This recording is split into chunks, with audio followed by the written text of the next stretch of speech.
वो हस्बैंड शब्द मेरे कानों में पड़ना दुनिया की सबसे ब्यूटीफुल आवाज सुनने जैसा था। ऐसा लगा जैसे पल भर में मेरी पूरी बॉडी नरम पड़ गई हो। मेरे चेहरे पर एक पूरी मुस्कान खिल गई और यहाँ तक कि मेरी आवाज भी थोड़ी हल्की और तैरती हुई निकली।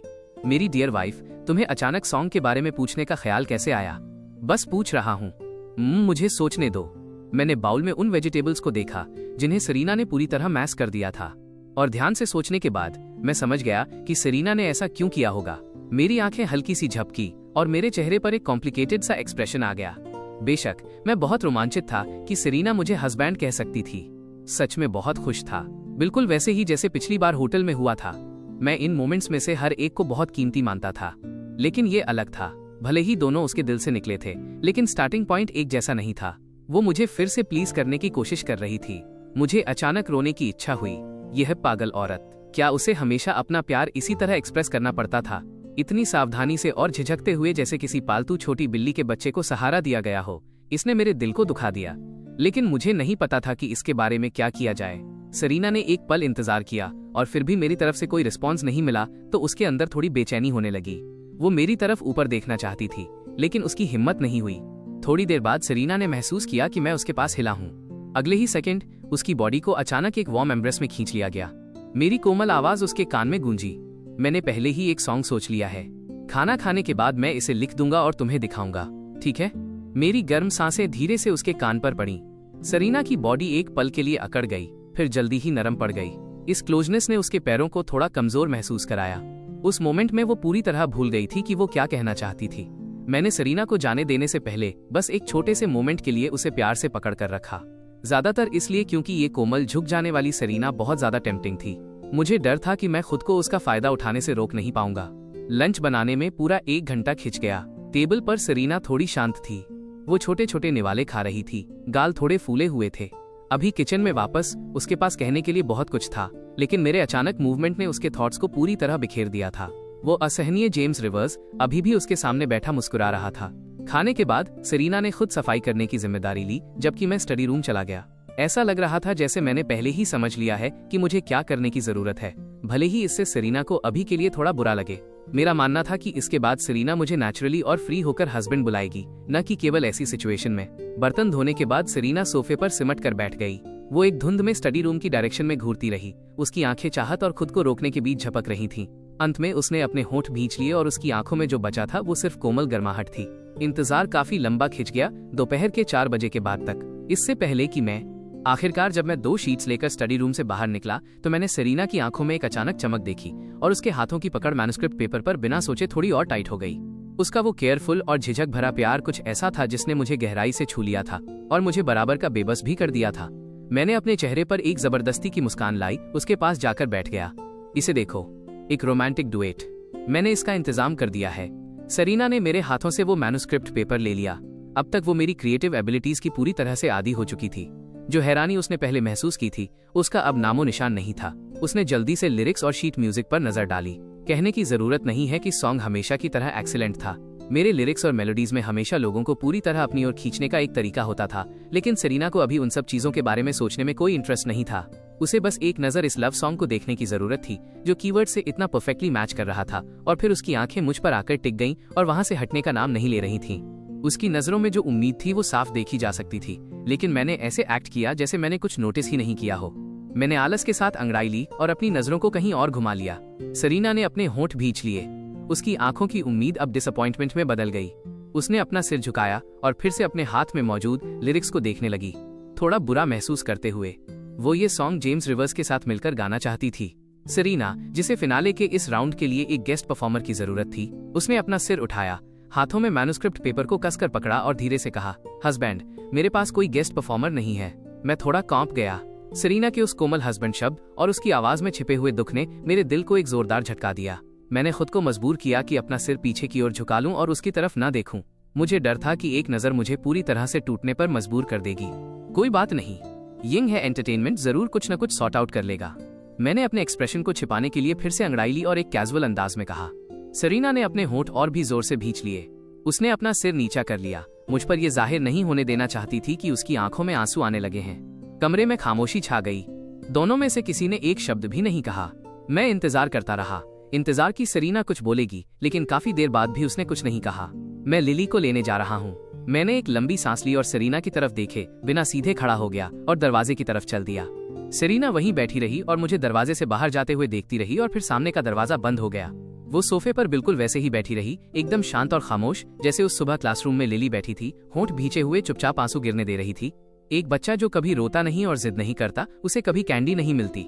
वो फ्रेज अचानक मेरे दिमाग में आया। मैं बाहर दरवाजे के फ्रेम से सटकर खड़ा हो गया। मेरी डार्क आंखों में उदासी की एक झलक थी। मैं जियांग हुआ किंडरगार्टन के एंट्रेंस पर पहुंचा। वहां ज्यादा इंतजार नहीं करना पड़ा। थोड़े ही समय में स्कूल की बेल बज गई। छोटे बच्चों की लाइनें अपने क्लास टीचर्स के पीछे पीछे खुशी खुशी पेरेंट पिकअप एरिया की तरफ आने लगी। मैंने लिली को सही सलामत ले लिया। सुबह के मुकाबले लिली का मूड काफी हद तक बहुत बेहतर था। उसका छोटा सा चेहरा मुस्कानों से भरा हुआ था। साफ तौर पर उसे सुईन और लुदान ने मना लिया था। ये किंडरगार्टन टीचर्स बच्चों को बहलाने में वाकई बहुत स्किल्ड थे। जैसे ही लिली ने डैडी को देखा, वो अपने नन्हे पैरों से दौड़ पड़ी और सीधे मुझसे लिपट गई। मैंने उसे नेचुरली अपनी गोद में उठा लिया और उसके छोटे से गाल पर एक किस किया। लिली ने चारों तरफ नजर घुमाई, फिर अपनी बड़ी आंखें झपकाईं और एक पजल्ड एक्सप्रेशन के साथ अपने डैडी को देखा।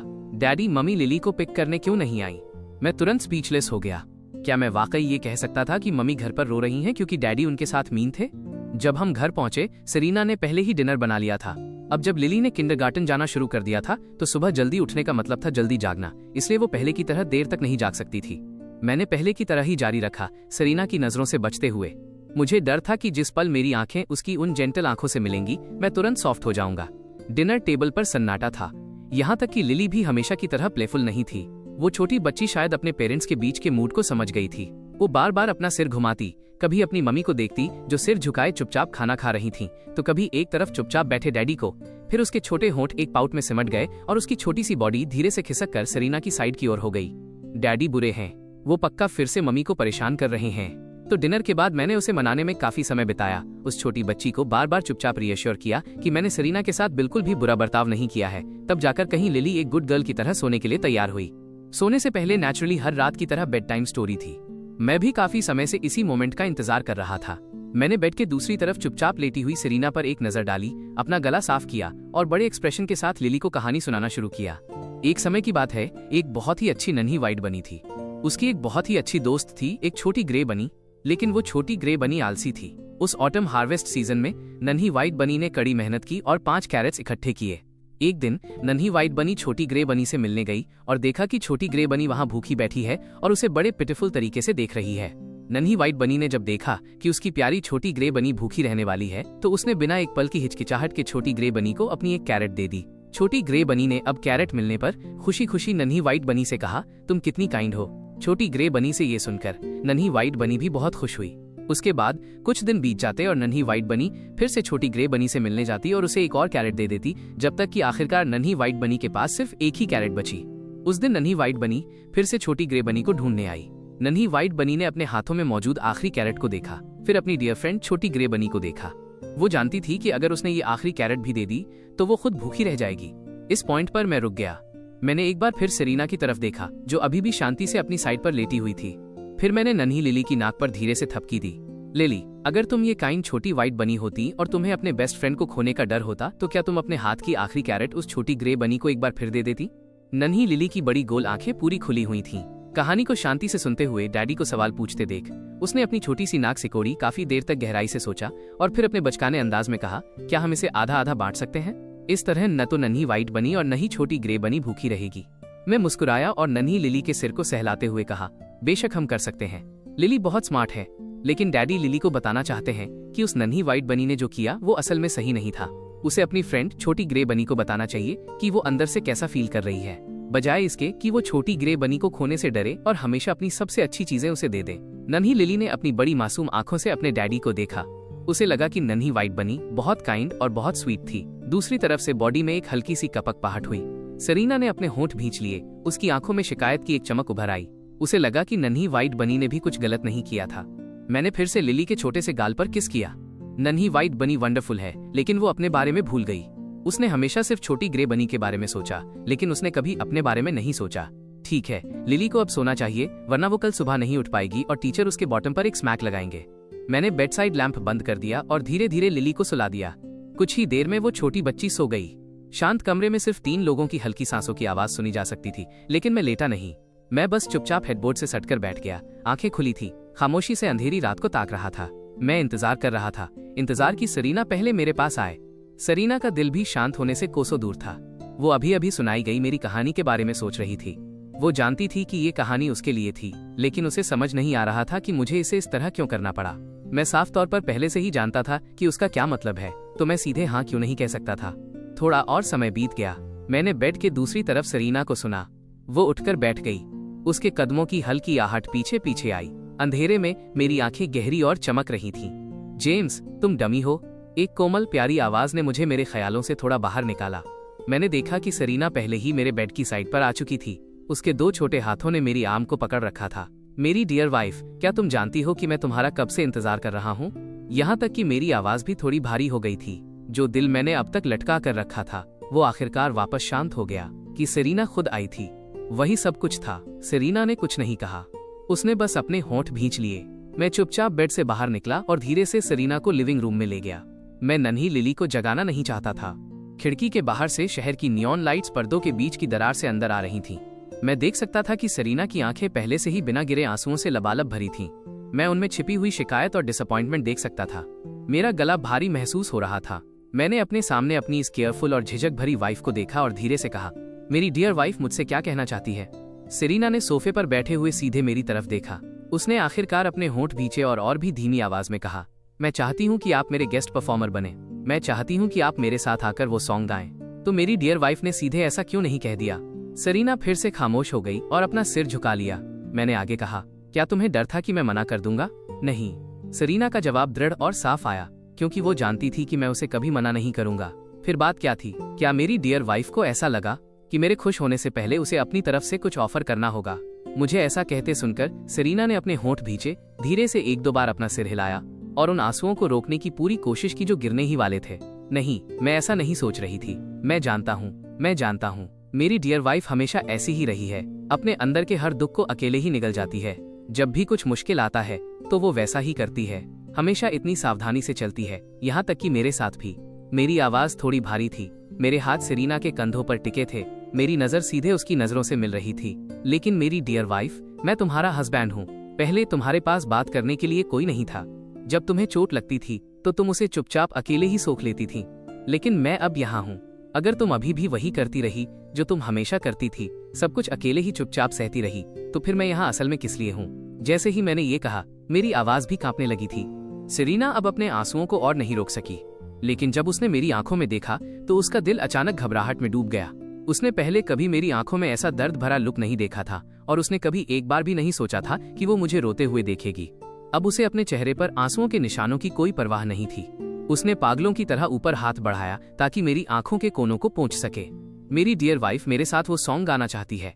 मैं भी वही चाहता हूँ। लेकिन अभी मेरे पास एक और सॉन्ग है जो मैं अपनी डियर वाइफ के लिए गाना चाहता हूँ। मैं जो उम्मीद करता हूँ वो ये है कि अब से जब भी तुम कुछ कहना चाहो बस कह दो। तुम जो भी करना चाहो बस कर लो। मैं वहीं तुम्हारे साथ रहूंगा, तुम्हारे साथ कहूंगा, तुम्हारे साथ करूंगा। यहाँ तक कि अगर मेरी डियर वाइफ रोना चाहती है या नखरे दिखाना चाहती है तो मुझे सच में खुशी होगी। मैंने बस उसके घबराए हुए बेबस एक्सप्रेशन को देखा और अपने दिल में एक असाधारण दर्द महसूस किया। तो किसी के लिए तड़पना ऐसा महसूस होता था, तो किसी को प्यार करने का मतलब ये था कि उनके लिए ठीक होने के अलावा और कुछ न चाहना। सरीना ने मेरी आंख का कोना पोंछना खत्म किया और जल्दी से अपने खुद के आंसू पोंछने की कोशिश की। उसे डर था कि इतना रोने की वजह से मैं उसे थकाऊ या पकाऊ समझूंगा, जब तक कि उसने सुना नहीं। मेरी आवाज अभी भी कांप रही थी, वे शब्द कहो, और वो आंसुओं को और भी ज्यादा नहीं रोक सकी। उसने सुबकते हुए फिर से मेरी तरफ उसी केयरफुल और झिझक भरी नजर से देखा। उसने पहले कभी नहीं जाना था कि उसे किसी के सामने रोने और नखरे दिखाने की भी इजाजत थी। क्या जेम्स रिवर्स को बुरा लगेगा अगर उसने ऐसा किया? लेकिन मैंने इसका जवाब अपने एक्शन से दिया। उसे सीधे अपनी बाहों में खींच लिया। देखो, क्या ये बहुत बेहतर नहीं है? और मैं तुम्हें बस और भी ज्यादा प्यार करूंगा। सरीना ने ऊपर देखा, आंखें आंसुओं से धुंधली थीं, सीधे मेरी आंखों में देखते हुए। डमी। और फिर एक जोरदार सुबकी के साथ सरीना खुद को और नहीं संभाल सकी। वो मेरी बाहों में सिमट गई और रोने लगी।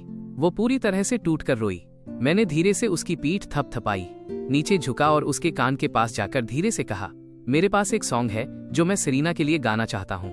एक ऐसा सॉन्ग जो मैं सिर्फ और सिर्फ सरीना के लिए गाऊंगा। सरीना के 2 छोटे हाथों ने मेरे पजामे का कोना पकड़ लिया, होंठ भींचे हुए थे। उसका चेहरा मेरे सीने में गड़ा था। वो उससे रगड़ रही थी, लेकिन उसकी छोटी सी गर्दन अभी भी आदत के मुताबिक हाँ में हिली। मैं धीरे से हंसा, उसके बालों को सहलाया। मेरी नजर वार्म और टेंडर थी और धीरे से गाना शुरू किया। मुझे तुम्हारे आंसुओं से डर नहीं लगता। मेरी कोमल आवाज उसके कान के पास गूंजी। सेरीना ने अपना छोटा सा चेहरा उठाया, लाल आंखों से मुझे शांत अडोरेशन के साथ देख रही थी। तो वाकई अब उसके पास कोई था जो उसे चेरिश करे। सेरीना फिर से सुबकी। मेरी कपड़ों पर उसकी पकड़ और भी टाइट होती गई।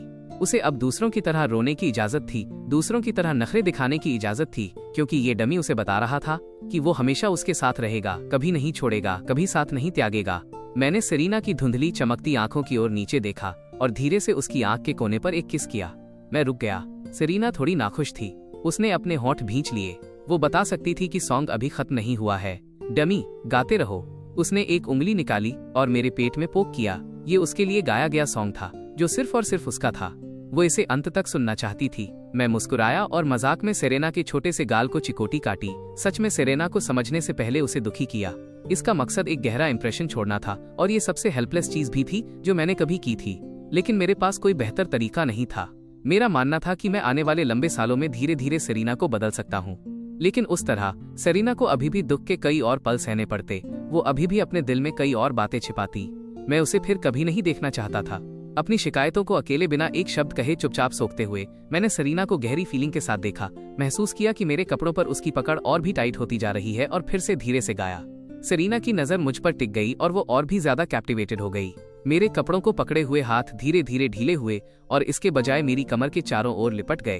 उसकी पूरी बॉडी मुझ पर टिकी हुई थी। सॉन्ग सुनते हुए वो आने वाले दिनों को देख पा रही थी, उसके और मेरे, नोक झोंक और हंसी, तब तक हंसना जब तक उनके दिल भर न जाए।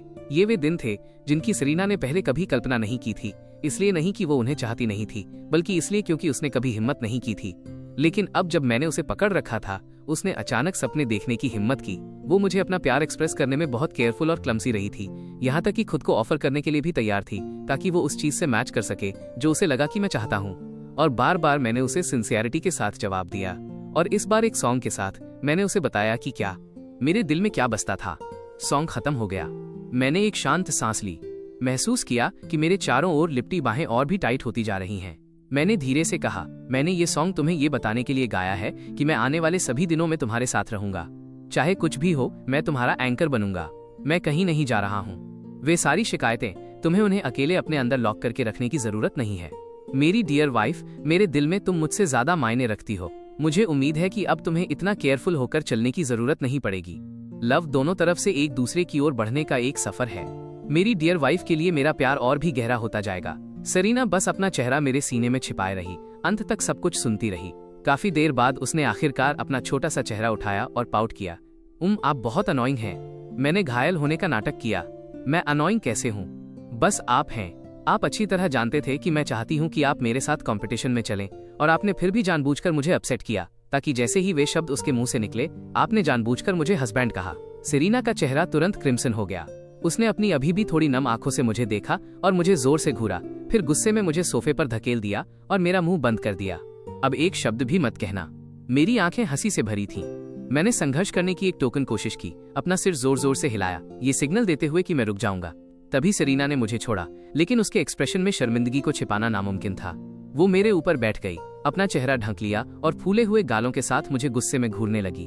तो मेरी डियर वाइफ का काफी मिजाज है। आखिरकार मेरी डियर वाइफ को इस तरह देखकर मुझे बहुत खुशी होती है।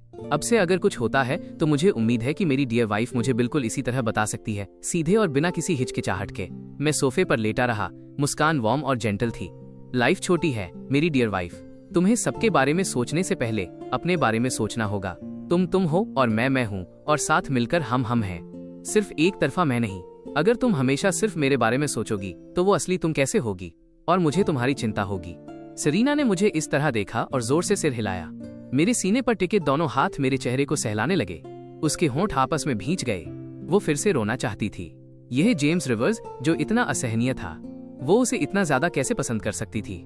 सेरीना को मेरे चेहरे की जरूरत थी। उसका अपना चेहरा थोड़ा पिंक था। फिर उसने अचानक एक हाथ मेरी आंखों को ढकने के लिए उठाया, नीचे झुकी और मुझे किस किया। मुझे पहले किस किया जा रहा था। मैं दंग रह गया। इस अप्रोच का मुझ पर असर काफी जल्दी हुआ और ये एक सुखद सरप्राइज के साथ आया। रात लुभावनी थी और सेरीना इस मोमेंट में और भी ज्यादा। एक लंबे, गहरे और ठहरे हुए किस ने मुझे थोड़ा मदहोश और नशे में छोड़ दिया। यहाँ तक कि मेरा हाथ भी बिना जाने कब उन ढीले पजामे की परतों में फिसल गया था। चीजें जब पीक पर पहुंचने ही वाली थीं, तभी सेरीना आखिरकार अपने होश में आई। थोड़ी देरी से उसने एक धुंध में अपना सिर उठाया। उसकी आंखों में नमी की चमक थी और वो खाली नजर से मेरे बड़े बड़े हाथ को देखने लगी जो उसके कपड़ों के अंदर फिसल गया था। मेरे होठों से वो कोमल गर्माहट हट गई। मैंने भी मदहोशी में अपनी आंखें खोली और फिर अपने खुद के शरारती हाथ पर नजर पड़ी। अगले ही पल मेरे एक्सप्रेशन अजीब हो गए। हे, तुम्हें मानना पड़ेगा, ये जो मेरा हाथ है इसका अपना ही एक दिमाग है। सेरीना का चेहरा गहरा लाल हो गया। वो तुरंत पहल करने वाली से डिफेंसिव मोड में आ गई। उसने एक छोटा सा हफ निकाला और अपनी पूरी बॉडी से मुझ पर दबाव बना दिया। मेरे हाथ को आगे बढ़ने से रोकने की कोशिश करते हुए मैंने अपनी एक गुप्त मुस्कान को दबाया। मैं लाइट्स की कसम खाता हूँ, मेरा सच में हिलने का कोई इरादा नहीं था। मैं तो बस अपना हाथ वापस बाहर निकालने की कोशिश कर रहा था। लेकिन अब हम यहाँ थे। मेरा हाथ सेरीना के कपड़ों के अंदर फंसा हुआ था। इस बार ये सच में बाहर नहीं आ पा रहा था। मैंने उसकी जानी पहचानी क्वीन खुशबू को सांसों में भरा और उसे अपनी एक फ्री आर्म से पकड़ सका। हाथ से धीरे धीरे उसकी पीठ थपथपाई। ठीक है, अब तुम उठो। मैं वादा करता हूँ कि हिलूंगा नहीं। सेरीना बिल्कुल नहीं हिली और मुझ पर वैसे ही टिकी रही। मेरे सीने से बस एक दबी हुई आवाज निकली, आपने अभी तक एग्री नहीं किया है कि आप मेरे साथ कंपटीशन में आएंगे या नहीं, तो यही रीजन है तुम्हारे न उठने का। सेरीना को जिद में मुझ पर से ना हटते हुए देख मुझे हंसी आने लगी। सिली सेरीना, क्या ये कोई रिवॉर्ड है या धमकी? अगर मेरी डियर वाइफ ने एक शब्द भी न कहा होता तब भी मैं तुम्हारे साथ चलता। मेरी बात सुनकर सेरीना ने झटके से अपना सिर मेरे सीने से उठाया। बादामी आंखें फटी की फटी रह गईं। वो मुझे पूरी तरह से अविश्वास के एक्सप्रेशन के साथ घूरने लगी। तो आप पूरे समय ये जानबूझकर कर रहे थे? मैंने अनमने ढंग से अपना हाथ आजाद किया और अपनी दोनों हथेलियां फैला दी, पकड़ लिया। अगले ही सेकंड एक छोटे से हाथ ने मेरी कमर के सॉफ्ट हिस्से पर चिकोटी काटी। हिस, आराम से, तुम लिली को जगा दोगी। मैंने दबी हुई आवाज में अपने दांतों के बीच से सिसकारी भरी। मैं हर चीज पर सवाल उठाने लगा था। पता चला कि सबसे जेंटल महिला के पास भी अपने हथियारों में ये मूव होता है। मैंने डोई पर उन आदमियों को देखा था जिनकी पत्नियां थीं। यह बिल्कुल वही था जिससे वे सब गुजरते थे। मैं पहले इस पर यकीन नहीं करता था, अब करता हूँ। आप बुली हैं? सेरीना ने धीमी आवाज में घूरा। आपको बस मुझे परेशान करना आता है। अगर मेरी डियर वाइफ हमेशा ऐसी ही होती तो वो वैसी कैसे बन जाती जैसी वो पहले थी। मैं सच में आने वाले लंबे सालों को एक ऐसी वाइफ को देखते हुए नहीं बिताना चाहता जो हमेशा दुखी रहे और डरी सहमी रहे। सेरीना ने पाउट किया, फिर थोड़ी कोमलता के साथ धीरे से मेरी कमर की उसी सॉफ्ट जगह को रगड़ा जहां उसने अभी चिकोटी काटी थी। फिर भी इस बात ने इस फैक्ट को नहीं बदला कि मैंने उसे बुली किया था। मैंने फिर से दोनों बाहें फैलाई और सेरेना को वापस अपनी बाहों में खींच लिया, हम दोनों को एक दूसरे के करीब दबाते हुए। बात बस इतनी है कि लिली अब किंडरगार्टन में है। अगर मैं तुम्हारे साथ कंपटीशन में जा रहा हूँ तो हमें फिलहाल लिली की देखभाल के लिए किसी की जरूरत होगी। सेरीना ने मेरी दिल की धड़कन सुनी। उसकी आंखें धीरे धीरे नरम पड़ गईं। उसने जवाब देने से पहले बस एक पल के लिए सोचा, चलो पहले मिया को लिली की देखभाल के लिए बुलाते हैं। ये सिर्फ कुछ दिनों की बात है, हमें अभी भी साथ में रिहर्सल करने की जरूरत है। कंपनी के रिकॉर्डिंग स्टूडियो का इस्तेमाल करना बेहतर होगा। ये कहने के बाद वो एक पल के लिए रुकी, फिर उसने धीमी आवाज में मेरा नाम पुकारा, जेम्स डमी। लिली अब किंडरगार्टन में है। क्या आपको नहीं लगता कि अब समय आ गया है कि उसका अपना एक छोटा कमरा हो? सेरीना ने अपना सिर झुकाए रखा, उसके कान गुलाबी हो गए थे। मैंने सिर हिलाया। एक बार जब हम इस बार वापस आ जाएंगे तो मैं साइड रूम खाली कर दूंगा और उसे लिली के लिए एक छोटा सा प्रिंसेस रूम बना दूंगा। जब समय आएगा तो लिली को मनाने का काम मैं तुम पर छोड़ दूंगा। सेरीना ने बस मेरे सीने पर अपने सिर से एक हल्का सा धक्का दिया। उसने कुछ नहीं कहा। मैंने एक पल के लिए सोचा और अपनी बात जारी रखी। एक कार की भी बात है। मैं बार बार कहता रहता हूँ कि एक खरीद लूंगा, लेकिन कभी समय नहीं निकाल पाता। कल मैं उस सेल्स पर्सन से फिर से कांटेक्ट करूंगा जिससे पहले बात हुई थी। एक और कार ले लेंगे, इससे लिली को ड्रॉप करना और पिक करना आसान हो जाएगा। फिर अपार्टमेंट, हमें किसी बड़ी जगह शिफ्ट होने की जरूरत है। हालांकि उसके लिए हमें मेरी डियर वाइफ के इतना कमाने का इंतजार करना होगा कि ये मुमकिन हो सके। आखिरकार मैं एक full time stay at home dad हूँ। हाँ, मैंने खुद को स्टे एट होम डैड कहा, लेकिन मैं सच में इन दिनों बहुत बिजी था उस एनिमेटेड सीरीज की स्क्रिप्ट को लेकर। मैं उस पर लगातार काम कर रहा था। 10 और दिन और पहला सीजन खत्म हो जाएगा। मैं अभी भी सारे सॉन्ग्स लिख रहा था और अब ये कंपटीशन भी। मैं इसमें एक गेस्ट परफॉर्मर के तौर पर हिस्सा लेने वाला था। मैं हंसा और इसे टाल दिया, लेकिन मुझे वाकई लगा कि अब मूव करने का समय आ गया है। इस अपार्टमेंट में सिर्फ 2 ही कमरे थे। साइड रूम अभी भी हर चीज के अलावा मेरी स्टडी के रूप में इस्तेमाल किया जा रहा था। कल जब मिया आएगी तो मुझे पहले साइड रूम खाली करना होगा। सेरीना ने एक शांत मम किया और फिर अपना सिर ऊपर झुकाया और जल्दी से मेरे होठों पर एक किस किया। Thank you James dummy. वो हमेशा उसे थैंक यू कहना चाहती थी। अब जाकर वो आखिरकार इसे जोर से कह पाई थी। अगर तुम सच में मुझे थैंक यू कहना चाहती हो तो एक बार फिर हस्बैंड कहो। मैंने सेरीना की तरफ देखा। मेरी आंखों में उम्मीद की एक चमक थी जब मैंने मुस्कुराते हुए ये कहा। इससे सेरीना फिर से गुलाबी हो गई। वो जल्दी से मेरे ऊपर से उतरी, लगभग एक पावर वॉक की स्पीड से बेडरूम की तरफ भागी। मेरे कानों में जो एकमात्र चीज पहुंची वह थी एक बहुत ही धीमी आवाज, सोने का समय हो गया है, ठीक है? मैंने अपनी नाक रगड़ी। आज रात का मिशन वैसे भी पूरा हो गया था, साथ ही एक अनएक्सपेक्टेड बोनस भी मिला था। मैं जरूरत से ज्यादा संतुष्ट था। मैं उठकर बैठा, अपने पैर नीचे किए और वापस बेडरूम की तरफ चल दिया। बेड पर वापस आकर मैंने सरीना को फिर से अपनी बाहों में खींच लिया। नन्ही लिली को उन दोनों ने बेरहमी से एक तरफ छोड़ दिया था। अंधेरे में मैंने संतुष्टि के साथ अपनी आंखें बंद कर ली, सोने के लिए तैयार। और फिर मैंने अपनी प्यारी वाइफ को अपनी बाहों में धीरे से कहते सुना, हस्बैंड। इस रात में अब पछतावे के लिए कुछ भी बाकी नहीं था। अगली सुबह जब सरीना ने अपनी आंखें खोली तो मैं बेड पर नहीं था। उसने धीरे से चादर हटाई और अपने बिखरे हुए पजामे को नीचे देखा। कितना ठरकी डमी है। सरीना ने अपनी सुंदर नाक से कोड़ी, चेहरा गुलाबी हो गया। उसने समय देखा, सुबह के 7:30 बज चुके थे। सरीना ने अभी भी गहरी नींद में सोई नन्ही लिली की ओर देखा और मजबूती से उसे उठा लिया। नन्ही लिली को एक बार फिर काम पर लगाया जा रहा था। उस छोटी बच्ची ने पहले जो आदतें बनाई थीं, उन्हें अब धीरे धीरे बदलना होगा। मैंने पहले ही सेट कर दिया था, टेबल पर ब्रेकफास्ट लगा दिया था। जब तक सरीना लिली को गोद में लेकर बेडरूम से बाहर निकली, मैंने सरीना की तरफ एक वार्म स्माइल के साथ देखा। उसने पहले ही अपना पजामा ठीक कर लिया था। गुड मॉर्निंग, जाओ हाथ मुंह धो लो और खा लो। सरीना ने मेरी तरफ एक नजर डाली, अपनी फीलिंग जाहिर करने के लिए एक छोटा सा हफ निकाला और लिली को वॉशअप कराने ले गई। सरीना का इस तरह नखरे दिखाना और प्लेफुल होना, इसका एक अलग ही चार्म था। ब्रेकफास्ट के बाद मैंने लिली को स्कूल भेज दिया। सरीना ने मिया से कांटेक्ट किया और उन दोनों ने अपना अपना पार्ट संभाल लिया। मिया बिना किसी हिचकिचाहट के तुरंत मान गई। जब नन्ही लिली की देखभाल करने की बात आई तो वो दोनों हाथ उठाकर तैयार थी। कितनी एडोरेबल बच्ची है। उसने विश किया कि वह उसे हर रोज अपनी गोद में रख सके। जब तक मैं वापस आया, मिया पहले ही ट्रेन स्टेशन के लिए निकल चुकी थी। मैं और सरीना साइड रूम खाली करने, कार सेल्स पर्सन से टच में रहने, गाड़ी ऑर्डर करने और बाकी सब चीजों में बिजी हो गए। कारों के लिए मेरे कोई बहुत हाई स्टैंडर्ड्स नहीं थे। जब तक वो चलती है उतना काफी था। मुझे किसी बिजनेस मीटिंग्स में नहीं जाना था, इसलिए मैंने बस डीलरशिप सेल्स पर्सन से रैंडमली कुछ रिकमेंड करने को कहा। इकलौती रिक्वायरमेंट ये थी कि कार स्टॉक में हो जिसे अगले दिन पिक किया जा सके। समय जल्दी बीत गया। जब मैंने और सेरेना ने साइड रूम की सफाई खत्म की तो उन दोनों ने मुश्किल से ही कोई ब्रेक लिया था।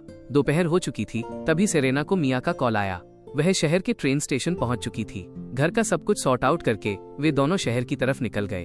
फिर से शहर पहुंचना, इस बार सिर्फ हम दोनों थे, हस्बैंड और वाइफ। मुझे अपनी ओरिजिनल दुनिया की यादों का एक बोझ सा महसूस हुआ। एक सिंगल पर्सन के तौर पर भी मैं कभी इतना बिजी नहीं था। किसने सोचा था कि इस लाइफ में एक full time stay at home dad बनकर मुझे इतना अक्सर बाहर जाना पड़ेगा। उस सुबह सरीना ने कंपटीशन सॉन्ग पहले ही मिस क्लेयर को भेज दिया था। मिस क्लेयर ने हमेशा की तरह सॉन्ग कंपनी की रिकॉर्डिंग टीम को दे दिया ताकि बैकिंग ट्रैक प्रोड्यूस हो सके और कॉपीराइट रजिस्टर हो सके। वे दोनों शहर पहुंचे, अपार्टमेंट में थोड़ा रेस्ट किया और फिर से यिंग है एंटरटेनमेंट बिल्डिंग के लिए निकल पड़े। वे दोनों अपने जाने पहचाने रास्ते से 11th फ्लोर पर पहुंचे। मिस क्लेयर वहां पहले से इंतजार कर रही थी। थोड़ी ही दूर पर मिस क्लेयर ने उनके हाथ देखे जो अभी भी एक दूसरे में बंधे हुए थे। उनके चेहरे पर एक मुस्कान फैल गई। उन्होंने सरीना के चेहरे को करीब से देखा और समझ नहीं पाई कि क्या बदला है।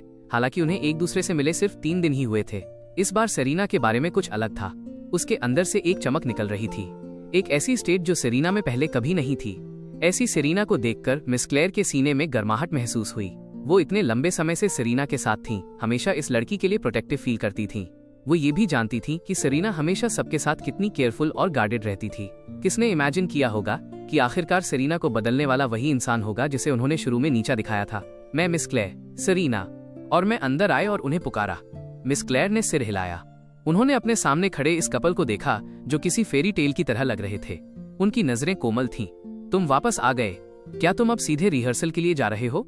हाँ, मैं काफी प्रेशर में हूँ। आखिर मैं कोई प्रोफेशनल सिंगर नहीं हूँ, इसलिए हम जितनी जल्दी प्रैक्टिस करेंगे उतना ही बेहतर होगा।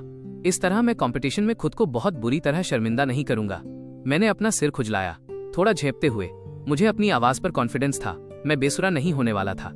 फॉरएवर हैव यू उस वक्त वायरल हुआ था तो आंशिक रूप से इसी वजह से, लेकिन प्रोफेशनल वोकल टेक्निक के मामले में मैं सच में एक ट्रेंड सिंगर के लेवल पर नहीं था। ये एक ऐसा फैक्ट था जिसे बदला नहीं जा सकता था। इस कंपटीशन में मैं शायद सरीना को नीचे खींच लूं। मेरा मानना है कि चाहे तुम दोनों कैसा भी गाओ, सरीना बहुत खुश होगी। तो क्या सरीना का खुश होना ही सबसे जरूरी बात नहीं है? मिस क्लेयर की बातें सुनकर सरीना का चेहरा थोड़ा गुलाबी हो गया। मेरा हाथ थामे हुए उसकी पकड़ भी थोड़ी और टाइट हो गई। मैं मुस्कुराया। वो इस लॉजिक से पूरी तरह सहमत था। वे तीनों एक साथ रिकॉर्डिंग स्टूडियो में चले गए। सरीना ने अपने बैग से मैन्युस्क्रिप्ट पेपर निकाला और उसे म्यूजिक स्टैंड पर रख दिया। मैं और सरीना पूरी एकाग्रता के साथ सॉन्ग को स्टडी करने लगे।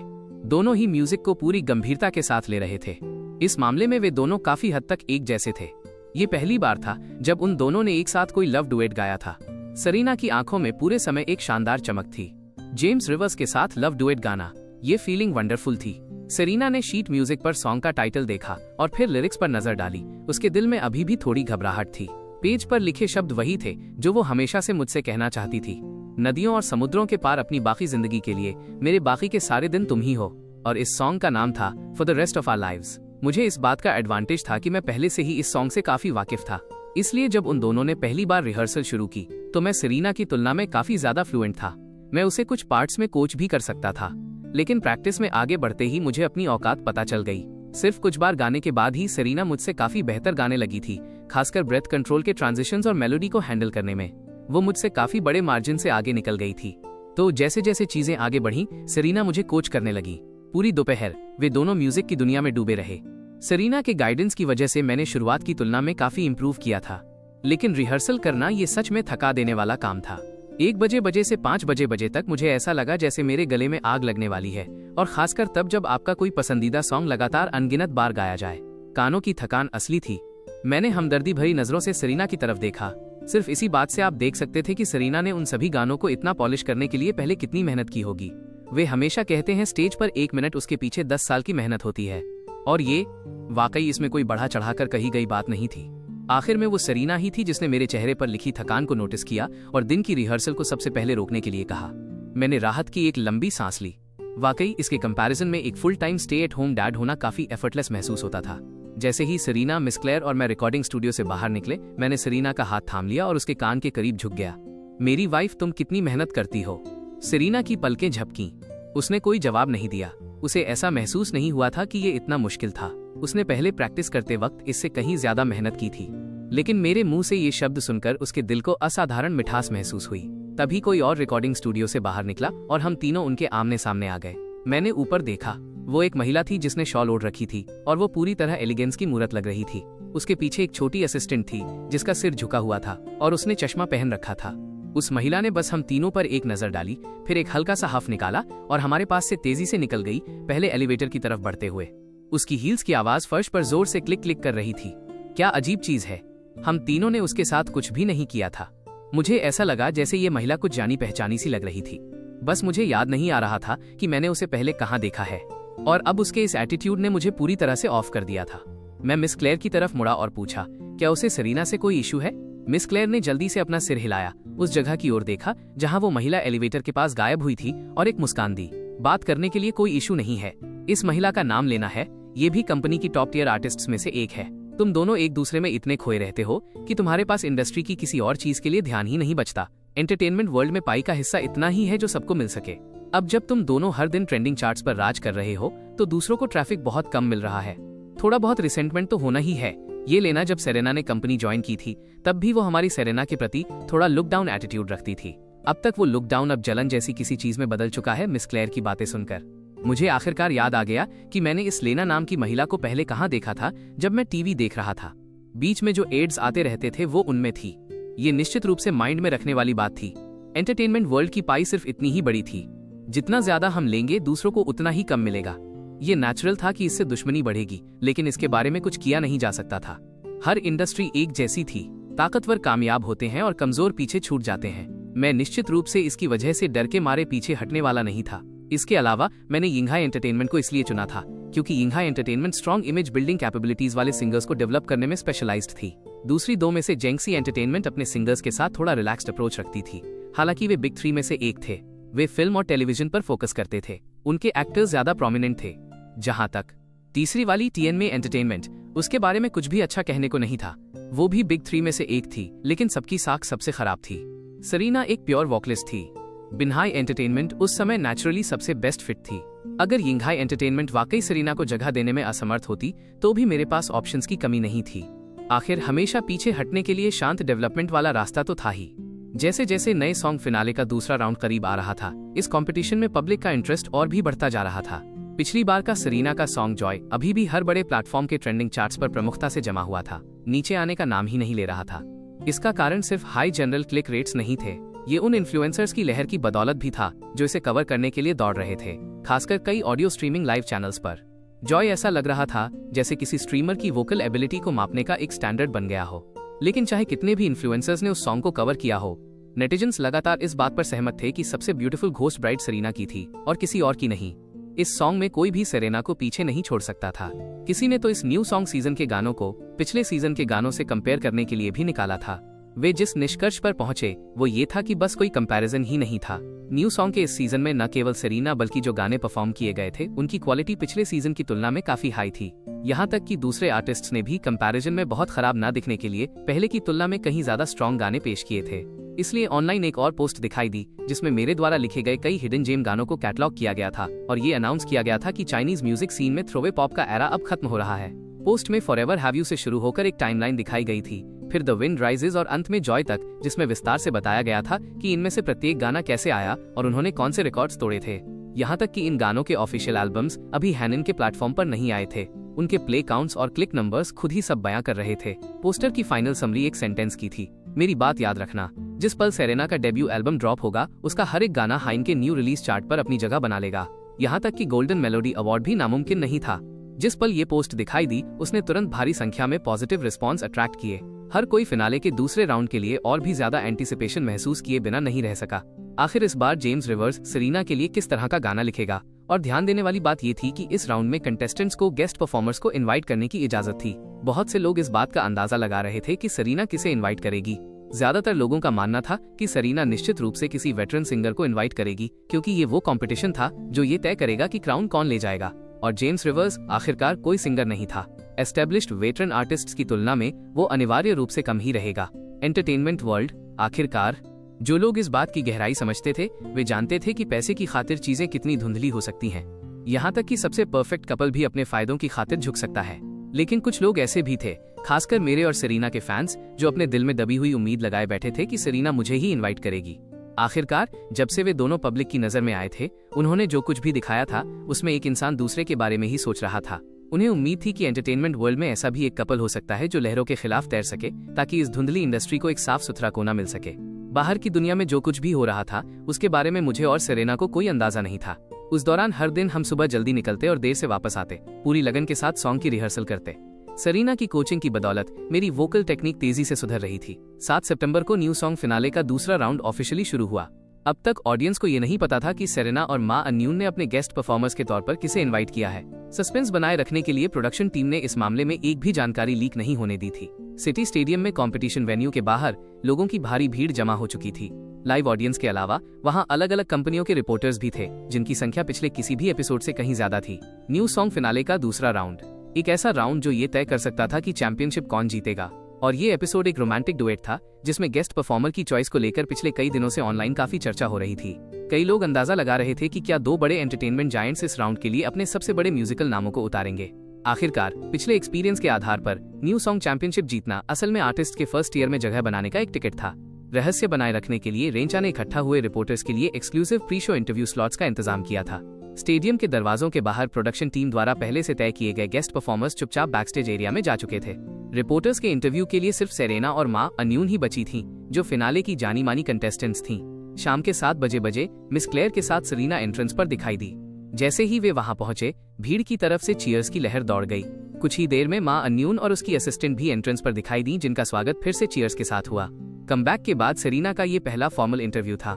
रिपोर्टर्स की आंखों में एक भूखे भेड़िए जैसी चमक थी। वे उसे घेरने के लिए आगे बढ़े। हर कोई सबसे पहले बेस्ट मटेरियल हासिल करने की होड़ में था। मिस सेरेना, आज के लिए आपने किस गेस्ट परफॉर्मर को इनवाइट किया है? जब हम परफॉर्म करेंगे तब आपको पता चल जाएगा। सेरेना ने अपना सिर हिलाया और मजाक में जवाब दिया। वो कुदरती तौर पर बताने वाली नहीं थी। प्रोडक्शन टीम ने इस बारे में बिल्कुल साफ निर्देश दिए थे। फिर मिस सेरेना, क्या आप हमें बता सकती हैं कि जेम्स रिवर्स के साथ आपकी रोजाना की जिंदगी कैसी है? जरूर, वो वाली। मैं इसका जवाब दे सकती हूँ। सेरेना के चेहरे पर एक छोटी सी मुस्कान आई। यह किसी भी दूसरे कपल की तरह ही है, कुछ भी एक्स्ट्रा ऑर्डिनरी नहीं। सवाल पूछने वाला रिपोर्टर हक्का बक्का रह गया। इस जवाब और बिना किसी जवाब के बीच क्या फर्क था? उसने तुरंत अपना माइक्रोफोन मा अन्यून की तरफ घुमा दिया। कंटेस्टेंट मा अन्यून, आप पिछला राउंड हार गई थीं। क्या आप इस बार चीजों को पलटने के लिए कॉन्फिडेंट महसूस कर रही हैं? मां अन्यून ने अपने बगल में खड़ी सेरेना की ओर देखा और मुस्कुराई। मैं अपनी पूरी कोशिश करूंगी। सेरेना एक बहुत ही काबिल ओपोनेंट है। उसके जैसे किसी के साथ कंप्लीट करने से मुझे बहुत कुछ सीखने को मिला है। रिपोर्टर एक बार फिर शब्दों के लिए लाचार हो गया। ठीक है, इन दोनों ने साफ तौर पर अपने बिना जवाब वाले जवाबों की साथ में रिहर्सल की थी। दोनों सवालों का न पूछा जाना ही बेहतर होता। उसी पल एक दूसरे रिपोर्टर ने आवाज दी, मिस सरीना, ऑनलाइन चल रहे इस हॉट टॉपिक के बारे में आप क्या सोचती हैं कि जेम्स रिवर्स ने चाइनीज म्यूजिक सीन के पूरे स्टैंडर्ड को ऊंचा उठा दिया है? सरीना की पलकें झपकीं और उसने पूरी गंभीरता के साथ जवाब दिया, मुझे नहीं पता कि दूसरे क्या कहते हैं, लेकिन मेरे दिल में जेम्स रिवर्स अब तक का सबसे बेस्ट सॉन्ग राइटर है। ये बात पक्का वायरल होने वाली थी। जिस रिपोर्टर ने सवाल पूछा था उसके चेहरे पर मुस्कान आ गई। सरीना की ओर से ये एक बहुत ही बोल्ड स्टेटमेंट था। भले ही उसने मेरे दिल में कहा था, लेकिन ये बिना किसी शक के दुनिया को बता रहा था कि वो सबसे बेस्ट सॉन्ग राइटर है। कुछ और रिपोर्टर्स ने कुछ और सवाल पूछे। उसके बाद सेरेना और मां अन्यून ने अंदाजा लगाया कि अब समय हो गया है, कुछ कैजुअल जवाब दिए और स्टेडियम के अंदर चली गईं। रिपोर्टर्स जल्दी से इधर उधर बिखर गए जैसे ही वे अंदर गईं। आज के इंटरव्यू के कंटेंट को लेकर वे संतुष्ट भी थे और उन्हें पछतावा भी था। संतुष्ट इसलिए क्योंकि उन्होंने काफी अच्छा मटेरियल इकट्ठा कर लिया था, और पछतावा इसलिए क्योंकि उन्हें अभी भी इस बात का कोई अंदाजा नहीं था कि वेन्यू पर दोनों कंटेस्टेंट्स के गेस्ट परफॉर्मर कौन थे। इस समय ऑडियंस भी एक एक करके अंदर आ रही थी। कुछ ही देर में वेन्यू की हर सीट भर गई। जैसे ही स्टेडियम के दरवाजे बंद हुए, एरिना के ऊपर एक शानदार सितारों भरा आसमान उभर आया। स्टारलाइट धीरे धीरे स्टेज पे गिरने लगी। न्यू सॉन्ग का ओपनिंग नंबर गूंज उठा और पूरे वेन्यू को भर दिया। फिनाले का दूसरा राउंड ऑफिशियली शुरू हो गया। बाहर ऑडियंस की नर्वस एक्साइटमेंट के उलट इस पल बैकस्टेज पूरी तरह शांत था। सेरेना और मां अन्यून, दो बेहद खूबसूरत महिलाएं, करीबी दोस्तों की तरह चुपचाप बातें कर रही थीं। वे जो कुछ भी बात कर रही थीं, उनकी आंखें बीच बीच में मेरी तरफ मुड़ जाती थीं और उनके चेहरों पर छोटी सी मुस्कान आ जाती थी। और मैं करीब 40 साल के एक आदमी से बात कर रहा था। ये आदमी लेजेंडरी वेटरन किंग लू था। जिस पल मेरी नजर उन पर पड़ी, मुझे अंदर से कड़वाहट भरी हंसी महसूस हुई। ये मेरा पहला कंपटीशन था और वे असल में सामने वाले की तरफ से इस जीते जागते लेजेंड को ले आए थे। वे निश्चित रूप से मुझे कम नहीं आंक रहे थे। भले ही किंग लू अब अपने पीक पर नहीं थे, लेकिन वो ओरिजिनल 4 हेवनली किंग्स में से एक थे। ये फैक्ट कि फैंस अभी भी उन्हें किंग कहकर पुकारते थे, उनकी एबिलिटी और इन्फ्लुएंस के बारे में सब कुछ कह देता था। खासकर जब बात फैंस की लॉयल्टी हासिल करने की हो, उनके पास वहाँ एक बेमिसाल एडवांटेज था। और अभी किंग लू का मेरे बारे में जो इम्प्रेशन था वो काफी पॉजिटिव भी था। जब मैंने फॉरएवर हैव यू लिखा था तो उन्होंने इस पर गौर किया था। वो गाना किंग लू को अभी मौजूद हर चीज में सबसे ज्यादा पसंद आया था, खासकर उस गाने की मेलोडी और लिरिक्स। उन्हें ऐसा लगा था कि यह गाना केवल उनकी अपनी पीढ़ी के किसी व्यक्ति द्वारा ही लिखा जा सकता था। हकीकत में यह गाना मेरे द्वारा बनाया गया था, जो उनसे काफी छोटा था। ये सोचकर किंग लू को हैरानी महसूस हुए बिना नहीं रही। उन्होंने मेरे सामने खड़े होकर शांत और सलीके से मुझे देखा और मुस्कुराते हुए कहा, मैंने सच में उम्मीद नहीं की थी कि युवा पीढ़ी से तुम्हारे जैसा कोई मॉन्स्टर निकल कर आएगा। ईमानदारी से कहूँ तो हम जैसे पुरानी पीढ़ी के लोगों के पीछे हटने के बाद आजकल की एंटरटेनमेंट दुनिया को समझना वाकई मुश्किल है। नई पीढ़ी जो गाने निकालती है, मैं उन्हें सुन ही नहीं पाता था। जब तक मैंने तुम्हारा फॉरएवर हैव यू नहीं सुना, तब तक मुझे एहसास नहीं हुआ कि युवाओं में अभी भी वाकई प्रभावशाली टैलेंट मौजूद है। इस बार उनसे मिलकर मैंने अपना सिर खुजलाया। मैंने ये भी पाया कि इस किंग का स्वभाव वाकई वार्म था और वे बिना किसी घमंड के पेश आ रहे थे, उन अभिमानी मशहूर हस्तियों से कहीं बेहतर जिनसे मैं पहले मिल चुका था। किंग लू, आप बहुत दयालु हैं। आप मेरे सीनियर हैं। अभी बहुत कुछ है जो मुझे सीखने की जरूरत है। मैं इसके बारे में वाकई विनम्र था। इस तरह के किंग सम्मान के हकदार थे। हा, शियाओयांग, नौजवान, बहुत ज्यादा शालीन होना भी अच्छा नहीं है। काबिलियत तो काबिलियत होती है। तुम्हारी उम्र में मैं गुमनामी में संघर्ष करने वाला एक मामूली इंसान था। किंग लू की हंसी ने दूसरी तरफ की दोनों लीडिंग लेडीज का ध्यान खींचा। मां अन्यून की आंखें पल भर के लिए झपकीं। किंग लू के साथ काम करने का यह उसका भी पहला अनुभव था, लेकिन जब वो किंग लू से बात कर रही थी तो उसने स्पष्ट रूप से एक अजीब सी झिझक महसूस की थी। और फिर भी सामने वाला आदमी अभी एक किंग के साथ आसानी से हंस हंसकर बातें कर रहा था। ये काबिलियत और पर्सनल मैग्नेटिज्म दोनों था। ये आदमी वाकई कमाल का था। मां अन्यून ने अपनी नजर हटाई और अपने बगल में सेरेना की ओर देखा। उसने पाया कि सेरेना मुझे कोमलता भरी आंखों से देख रही थी। उस पल में मां अन्यून को वाकई जलन महसूस हुई। स्टेज पर होस्ट शेनुआ पहले ही एंट्री कर चुकी थी। उसने हमेशा की तरह इस राउंड की दोनों कंटेस्टेंट्स सेरेना और मां अन्यून का इंट्रोडक्शन कराया। फिर जजों के पैनल को उनकी सीटों पर बैठने के लिए इनवाइट किया। तभी वो वाकई प्रतीक्षित पल आया, कंटेस्टेंट्स का स्टेज पर आना। स्टाफ के सिग्नल पर मां अन्यून और सेरेना रोशनी में चलते हुए धीरे धीरे स्टेज की ओर बढ़ी। उन दोनों ने मैचिंग लॉन्ग गाउन पहने हुए थे, जिन्हें प्रोडक्शन टीम ने पहले से डिजाइन किया था। फर्क सिर्फ इतना था कि सेरेना का गाउन व्हाइट था, जिसके चेस्ट पर एक छोटा गोल्डन रोज था, जबकि मां अन्यून का गाउन गोल्डन था, जिसके चेस्ट पर एक छोटा व्हाइट रोज था। एक बगल की लड़की जैसी लग रही थी, सिंपल और दिलकश, तो दूसरी एक रॉयल प्रिंसेस की तरह गरिमापूर्ण और भव्य।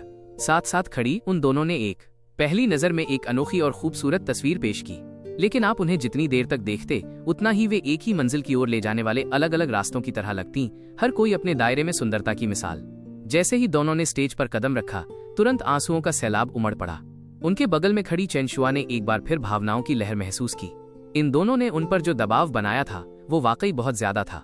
स्टेज पर हमारी 2 कॉम्पिटिटिंग कंटेस्टेंट्स का स्वागत है। इसके बाद तालियों की गड़गड़ाहट के साथ आज के गेस्ट परफॉर्मर्स का स्वागत करते हैं। सबसे पहले मां अन्यून के गेस्ट परफॉर्मर किंग लू का स्टेज पर स्वागत है। इस राउंड में मां अन्यून सबसे पहले परफॉर्म करेंगी।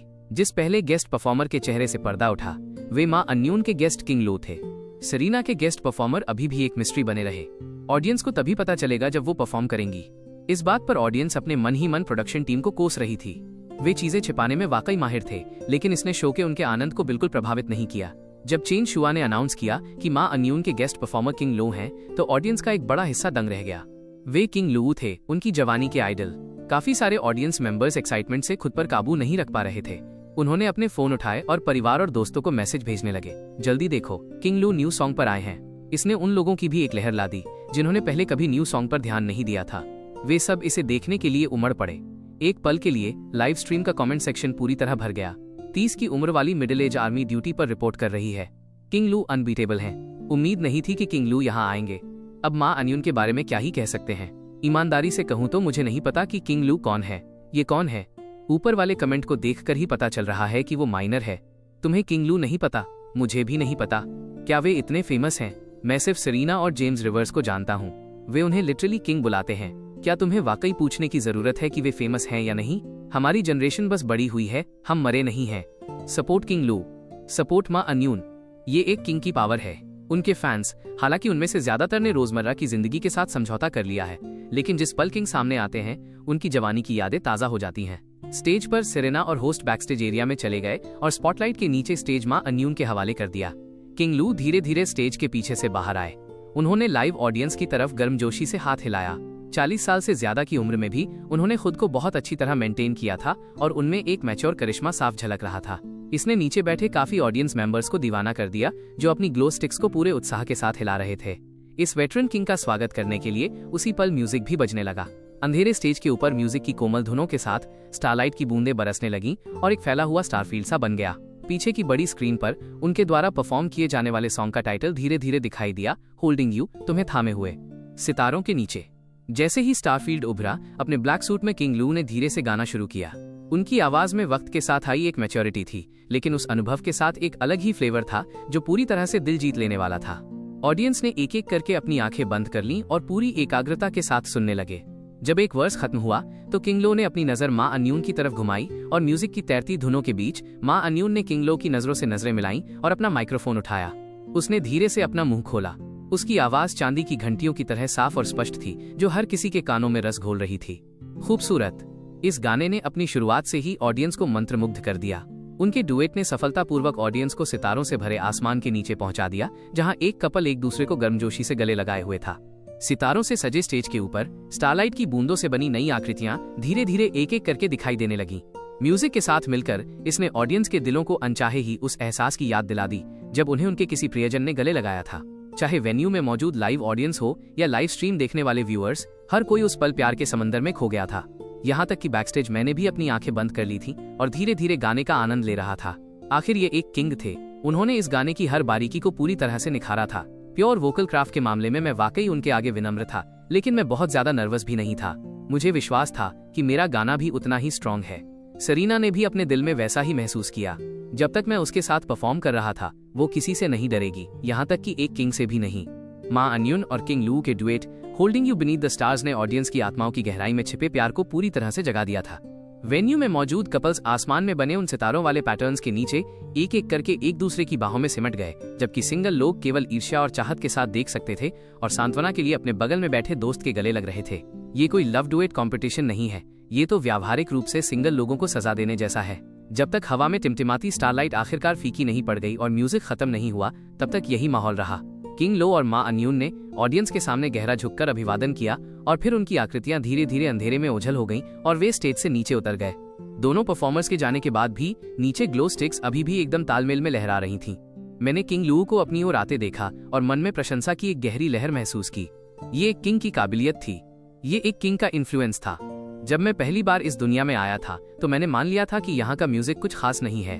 अब मैं समझ गया था, वो ओरिजिनल ओनर का नजरिया था, जो बहुत सीमित था। पुरानी जनरेशन के आर्टिस्ट्स ने जिस म्यूजिक सीन पर कब्जा किया था वो आज के समय से बिल्कुल अलग था। जैसा कि उन मिडिल एज फैन आर्मीज ने कहा था, वे सिर्फ बड़े हुए थे, मरे नहीं थे। पुरानी पीढ़ी के आर्टिस्ट्स के स्पॉटलाइट से पीछे हटने के बाद वे बस अपनी लाइफ में बिजी हो गए थे, लेकिन जब ये लोग फिर से सामने आए तो वे फैन आर्मीज भी उनके साथ ही उभर कर आ गईं। पुरानी पीढ़ी के ये आर्टिस्ट्स वाकई तारीफ के काबिल थे। इस वक्त लाइव स्ट्रीम का कमेंट सेक्शन भी पागलों की तरह भर रहा था। किंग लू की एंट्री ने कई व्यूअर्स की आंखों में आंसू ला दिए थे और जिस सहजता से उन्होंने इस गाने को निभाया वो एक किंग की काबिलियत का सबूत था। बहुत समय बाद मिले किंग लू और फिर से अलविदा किंग लू। इस गाने के बाद मैं वापस अपनी असली जिंदगी की मुश्किलों से निपटने जा रहा हूँ। क्या किसी ने नोटिस किया? जेम्स रिवर्स और पुरानी पीढ़ी के आर्टिस्ट्स किसी तरह एक जैसे लगते हैं। उनके बनाए गाने बस बहुत अच्छे होते हैं। यही विरासत है। चीन हमेशा ऐसा ही होता है। जब भी कोई फील्ड अपने सबसे निचले स्तर पर होती है तो हमेशा कोई न कोई आगे आता है। जेम्स रिवर्स बिल्कुल वैसा ही है। ईमानदारी से कहूँ तो मैं भी अपनी उम्र के बीच के पड़ाव में हूँ। इंडस्ट्री से पहले जो गाने आ रहे थे वे आखिर क्या थे? जब तक जेम्स रिवर्स नहीं आया मैंने फिर से म्यूजिक सुनना शुरू नहीं किया था। मैं बस ये जानना चाहता हूँ कि सेरीना का गेस्ट परफॉर्मर कौन है। सस्पेंस मुझे मार रहा है। मुझे वाकई उम्मीद है कि वो जेम्स रिवर्स ही होगा। नामुमकिन वो नहीं होगा। एंटरटेनमेंट वर्ल्ड की समझ रखने वाले जानते हैं मां अनियुन किंग लू को लेकर आई है। सेरीना भी पीछे नहीं रहेगी। नामुमकिन क्यों है? मेरा सच में मानना है कि सेरीना और जेम्स रिवर्स बाकी सबसे अलग हैं। बहस करने के लिए क्या बचा है? बस देखो और तुम्हें पता चल जाएगा कितने जिद्दी लोग हैं। शुरू हो रहा है। जब ऑनलाइन बहस अभी भी जोरों पर थी, सेरीना की आकृति स्टेज पर दिखाई दी। उसका व्हाइट गाउन, सीने पर वो छोटा सा गोल्डन फूल और उसके चेहरे पर छाई शुद्ध खुशी की चमक ने ऑडियंस को पल भर के लिए दंग कर दिया। खुशी का वो एक्सप्रेशन, वो कुछ ऐसा था जो उन्होंने अभी मां अनियुन के चेहरे पर नहीं देखा था। यह एक ऐसा एक्सप्रेशन था जिसे केवल वही पहन सकता है जो सच में प्यार में हो। जब मां अनियुन और किंग लो ने अपना डुएट गाया, भले ही उन्होंने खूबसूरती से परफॉर्म किया, लेकिन वे आंखें जो केवल प्रेमियों की होती हैं उनके पास नहीं थीं। वे आखिरकार एक कपल नहीं थे। जाहिर है वे असली प्रेमियों की तरह सहज नहीं हो सकते थे, लेकिन सेरीना अलग थी। उसकी आंखों में इस वक्त जो चमक थी वो बिना किसी शक के वही थी जो केवल प्यार में डूबी एक महिला की हो सकती है। सेरीना को इस तरह देखकर काफी सारे ऑडियंस मेंबर्स के दिलों में एक हलचल महसूस हुई। क्या ये सच में जेम्स रिवर्स हो सकता है? स्टेज की लाइटिंग धीरे धीरे बदली और वार्म जेंटल लाइट्स अचानक दिखाई देने लगी। लाइट्स के साथ ऊपर से गुलाबी गुलाब की पंखुड़ियां एक कोमल बौछार की तरह गिरने लगीं और फिर पीछे की बड़ी स्क्रीन पर सॉन्ग का टाइटल दिखाई दिया, for the rest of our lives. Lyrics, composition और अरेंजमेंट अभी भी पूरी तरह से मेरे ही थे, लेकिन जब ऑडियंस ने परफॉर्म्ड बाय के नीचे लिखे नाम देखे तो उनके दिलों को एक तेज झटका लगा और फिर वे संतुष्टि के एक जबरदस्त एहसास से भर गए। लाइव स्ट्रीम के कमेंट्स जो पल भर के लिए थमे थे अचानक फिर से उमड़ पड़े। मुझे पता था वे सच में अलग हैं। कोई आश्चर्य नहीं कि मैं उन्हें फॉलो करता हूँ। वे सच में बाकी सब जैसे नहीं हैं। अपनी आंखें खोलो और देखो। Performed by James reverse and Serena. Entertainment world में ताजी हवा का एक झोंका। भाइयों, मैं तो गया। बस एक नाम और मैं तो अभी से ही कायल हूँ। ये सेरीना है। एंटरटेनमेंट वर्ल्ड के धुंधला होने की बातें अब पुरानी हुई। साफ है कि वो यहाँ लागू नहीं होती। एक रोमांटिक डुएट के लिए जाहिर है कि आपको एक असली कपल की जरूरत होती है। सेरीना और जेम्स, उन्होंने वाकई मुझे निराश नहीं किया। उसकी हिम्मत कैसे हुई? क्या उसे हारने का डर नहीं है? तुम्हारी हिम्मत कैसे हुई हमारे जेम्स रिवर्स को नीचा दिखाने की? यकीनन उसने पहले गलतियां की थीं, लेकिन वो सच में बदल गया है और उसके नाम में अब वजन है। चाहे ऑडियंस जैसा भी रिएक्ट कर रही थी, उस पल में सेरीना बस कोमल आंखों के साथ मुड़ी और लगातार बैकस्टेज एंट्रेंस की तरफ देखने लगी। वहां से एक जाना पहचाना चेहरा धीरे धीरे बाहर आ रहा था। उसी पल सॉफ्ट म्यूजिक भी गूंजने लगा। लाइट्स की वार्म चमक में मैं ब्लैक सूट में बाहर आया। मेरे सीने पर भी एक छोटा गोल्डन रोज था। मैं गहरी वफादारी के एहसास के साथ सेरीना की ओर बढ़ रहा था। वेन्यू में मौजूद ऑडियंस और लाइव स्ट्रीम देख रहे सभी लोगों के मुंह खुले के खुले रह गए। वे पहली बार मुझे इस तरह देख रहे थे, फॉर्मल कपड़ों में और इतनी साफ स्पष्ट डिटेल के साथ। ये बंदा फॉर्मल कपड़ों में वाकई काफी हैंडसम लग रहा था। इंट्रो धीरे धीरे फीका पड़ा और गुलाब की पंखुड़ियों की बौछार के बीच मैंने अपने हाथ में माइक्रोफोन उठाया और धीरे से गाया। तुम्हारी जिंदगी की सर्द जगहों में मैं तुम्हारा वार्म सन बनूंगा। दुनिया शोर और लोगों से भरी है। तुम हमेशा बहुत भोली हो हमारी बाकी की जिंदगी के लिए। जब तक मैं यहाँ पहुंचा, मैं धीरे धीरे चलकर सेरीना के सामने खड़ा हो चुका था। मैंने माइक्रोफोन नीचे किया और वार्म स्माइल के साथ सेरीना को देखा। हाथ बढ़ाकर धीरे से उसकी नाक पर उंगली से टैप किया। सिंगल लोग तो पूरी तरह खत्म थे। एग्जीक्यूशन। एक राउंड काफी नहीं था तो यहाँ दूसरा आ गया। जिन ऑडियंस मेंबर्स की गर्लफ्रेंड या पत्नियां थीं, उन्होंने मुस्कुराते हुए अपने बगल में बैठे इंसान को देखा। मेरे इशारे की नकल करते हुए अपने पार्टनर की नाक की नोक को धीरे से टैप किया। उन दोनों ने एक दूसरे के साथ एक समझदारी भरी खुशहाल मुस्कान शेयर की। सिंगल लोग जिनका कोई नहीं था, वे केवल अपने बगल में बैठे अपने हट्टे कट्टे दोस्त को ही देख सकते थे। ऐसा महसूस कर रहे थे जैसे वे रोना चाहते हैं पर रो नहीं सकते। कोई रास्ता नहीं था कि वे उस जेस्चर को कॉपी कर सकें। सेरेना का चेहरा कोमल गुलाबी रंग में बदल गया। उसने अपना सिर पीछे झुकाया। मुझे देखते हुए उसकी आंखों में मेरे सिवा कुछ नहीं था। उसने अपनी बारी में माइक्रोफोन उठाया और उसकी कोमल आवाज फिर से गूंज उठी। चारों ओर रोशनी की किरणें चमक रही थीं और गुलाब की पंखुड़ियों की गुलाबी बौछार के बीच स्टारलाइट बिखर गई और एक बार फिर ऊपर उठी। स्टारलाइट की बूंदें सेरेना पर गिरी। उसके कॉलर बोन पर एक कोमल झिलमिलाती चमक के साथ उतरी जो नजाकत से टिमटिमा रही थी, इतनी सुंदर कि मेरी नजरें पूरी तरह से कोमलता में पिघल गईं। जैसे ही सेरेना की साफ कोमल आवाज गूंजी, ऑडियंस उसमें पूरी तरह खो गई। न केवल ऑडियंस बल्कि जज भी और साथ ही बैकस्टेज मौजूद मां अन्यून और किंग लो की आंखों में भी एक सॉफ्ट लाइट चमक उठी। उनके चेहरों पर वार्म स्माइल थी। आखिरकार प्रोफेशनल्स तो प्रोफेशनल्स ही थे। जब मैं गा रहा था तो लोगों ने मेरी आंखों की कोमलता और स्टेज के एटमॉस्फेयर पर ज्यादा ध्यान दिया। लेकिन जैसे ही सेरेना ने अपना मुंह खोला, लोग तुरंत गाने की गहराई में खिंचते चले गए। पूरी ऑडियंस ने इस आवाज को अपने शरीर में दौड़ती एक झंझनाहट की तरह महसूस किया, जिससे खुद को for the rest of our lives की खूबसूरत दुनिया में डूबने से रोकना नामुमकिन हो गया। अगर ये कहा जाए कि किंग लो और मां अन्यून ने वर्तमान के प्यार के बारे में गाया, तो मैंने और सेरेना ने भविष्य के प्यार के बारे में गाया। वर्तमान और भविष्य दोनों, एक मुकम्मल प्यार जो पूरी तरह मदहोश कर देने वाला था। स्टेज पर एक सूट और एक लॉन्ग गाउन, फूलों की बारिश के बीच दो लोग, फिर सितारों भरी रोशनी के नीचे एक दूसरे का हाथ थामे हुए नीचे बैठी ऑडियंस का सामना करते हुए। उस पल भीड़ में मौजूद हर एक इंसान ने अपनी सांसें रोक ली थी और वे खामोश विस्मय के साथ स्टेज पर उन दो लोगों को देख रहे थे जो स्वर्ग में बनी जोड़ी लग रहे थे। ऐसा प्यार इतना खूबसूरत था कि हर कोई इसे अपने लिए चाहता था। म्यूजिक के साथ सेरेना ने फिर से अपना माइक्रोफोन उठाया। ये वर्स उसे लीड करना था। उसकी नजरें पानी के कुंड की तरह साफ और गहरी थीं और मुस्कुराहट के साथ उसने मेरे बगल में देखा और अपने होंठ खोले।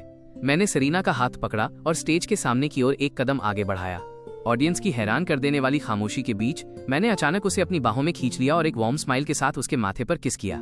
सेरेना का मुंह थोड़ा खुला रह गया। वह पूरी की पूरी अवर्णनीय रूप से प्यारी और घबराई हुई लग रही थी। उसने भी मुझसे इसकी उम्मीद नहीं की थी। ये मेरी तरफ से एक सहज हरकत थी। सभी गानों में से इस गाने ने मुझे सबसे गहराई से प्रभावित किया था। जब भी मैं इसे सुनता, चाहे मैं कहीं भी होता, मैं खुद को ये कल्पना करते हुए पाता कि वो इंसान कैसा होगा जो एक दिन मेरा साथ निभाएगा। अब मैं जानता था कि वो इंसान सेरेना थी। मैं पूरी तरह से गाने में डूबा हुआ था, जैसे कि मैं पहले से ही अपनी बाकी की जिंदगी को साथ देख पा रहा था। मैंने माइक्रोफोन उठाया जैसे कि मैं केवल सेरेना से ही कोमलता से बात कर रहा हूँ। अब तक न्यू सॉन्ग देख रहे हर एक ऑडियंस मेंबर ने इस बात की परवाह करना छोड़ दिया था कि मैं अच्छा गा रहा हूँ या नहीं। वे स्टेज पर सामने आ रहे उस खूबसूरत नजारे में पूरी तरह खो गए थे।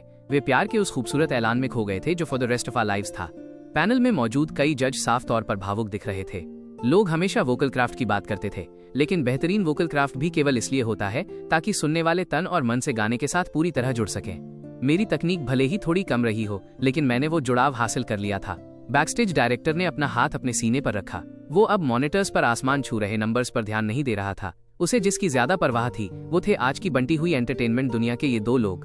हालांकि वो पहले से ही जानता था कि सेरेना ने मुझे अपने गेस्ट परफॉर्मर के तौर पर इनवाइट किया है, लेकिन जब हम वाकई उस स्टेज पर खड़े हुए तो उत्साह की यह भावना, विस्मय का यह एहसास कुछ ऐसा था जो अस्थायी रूप से साथ लाई गई कोई भी जोड़ी कभी पैदा नहीं कर सकती थी। ये अंदर से पैदा हुई एक भावना थी। ये दिलकश थी।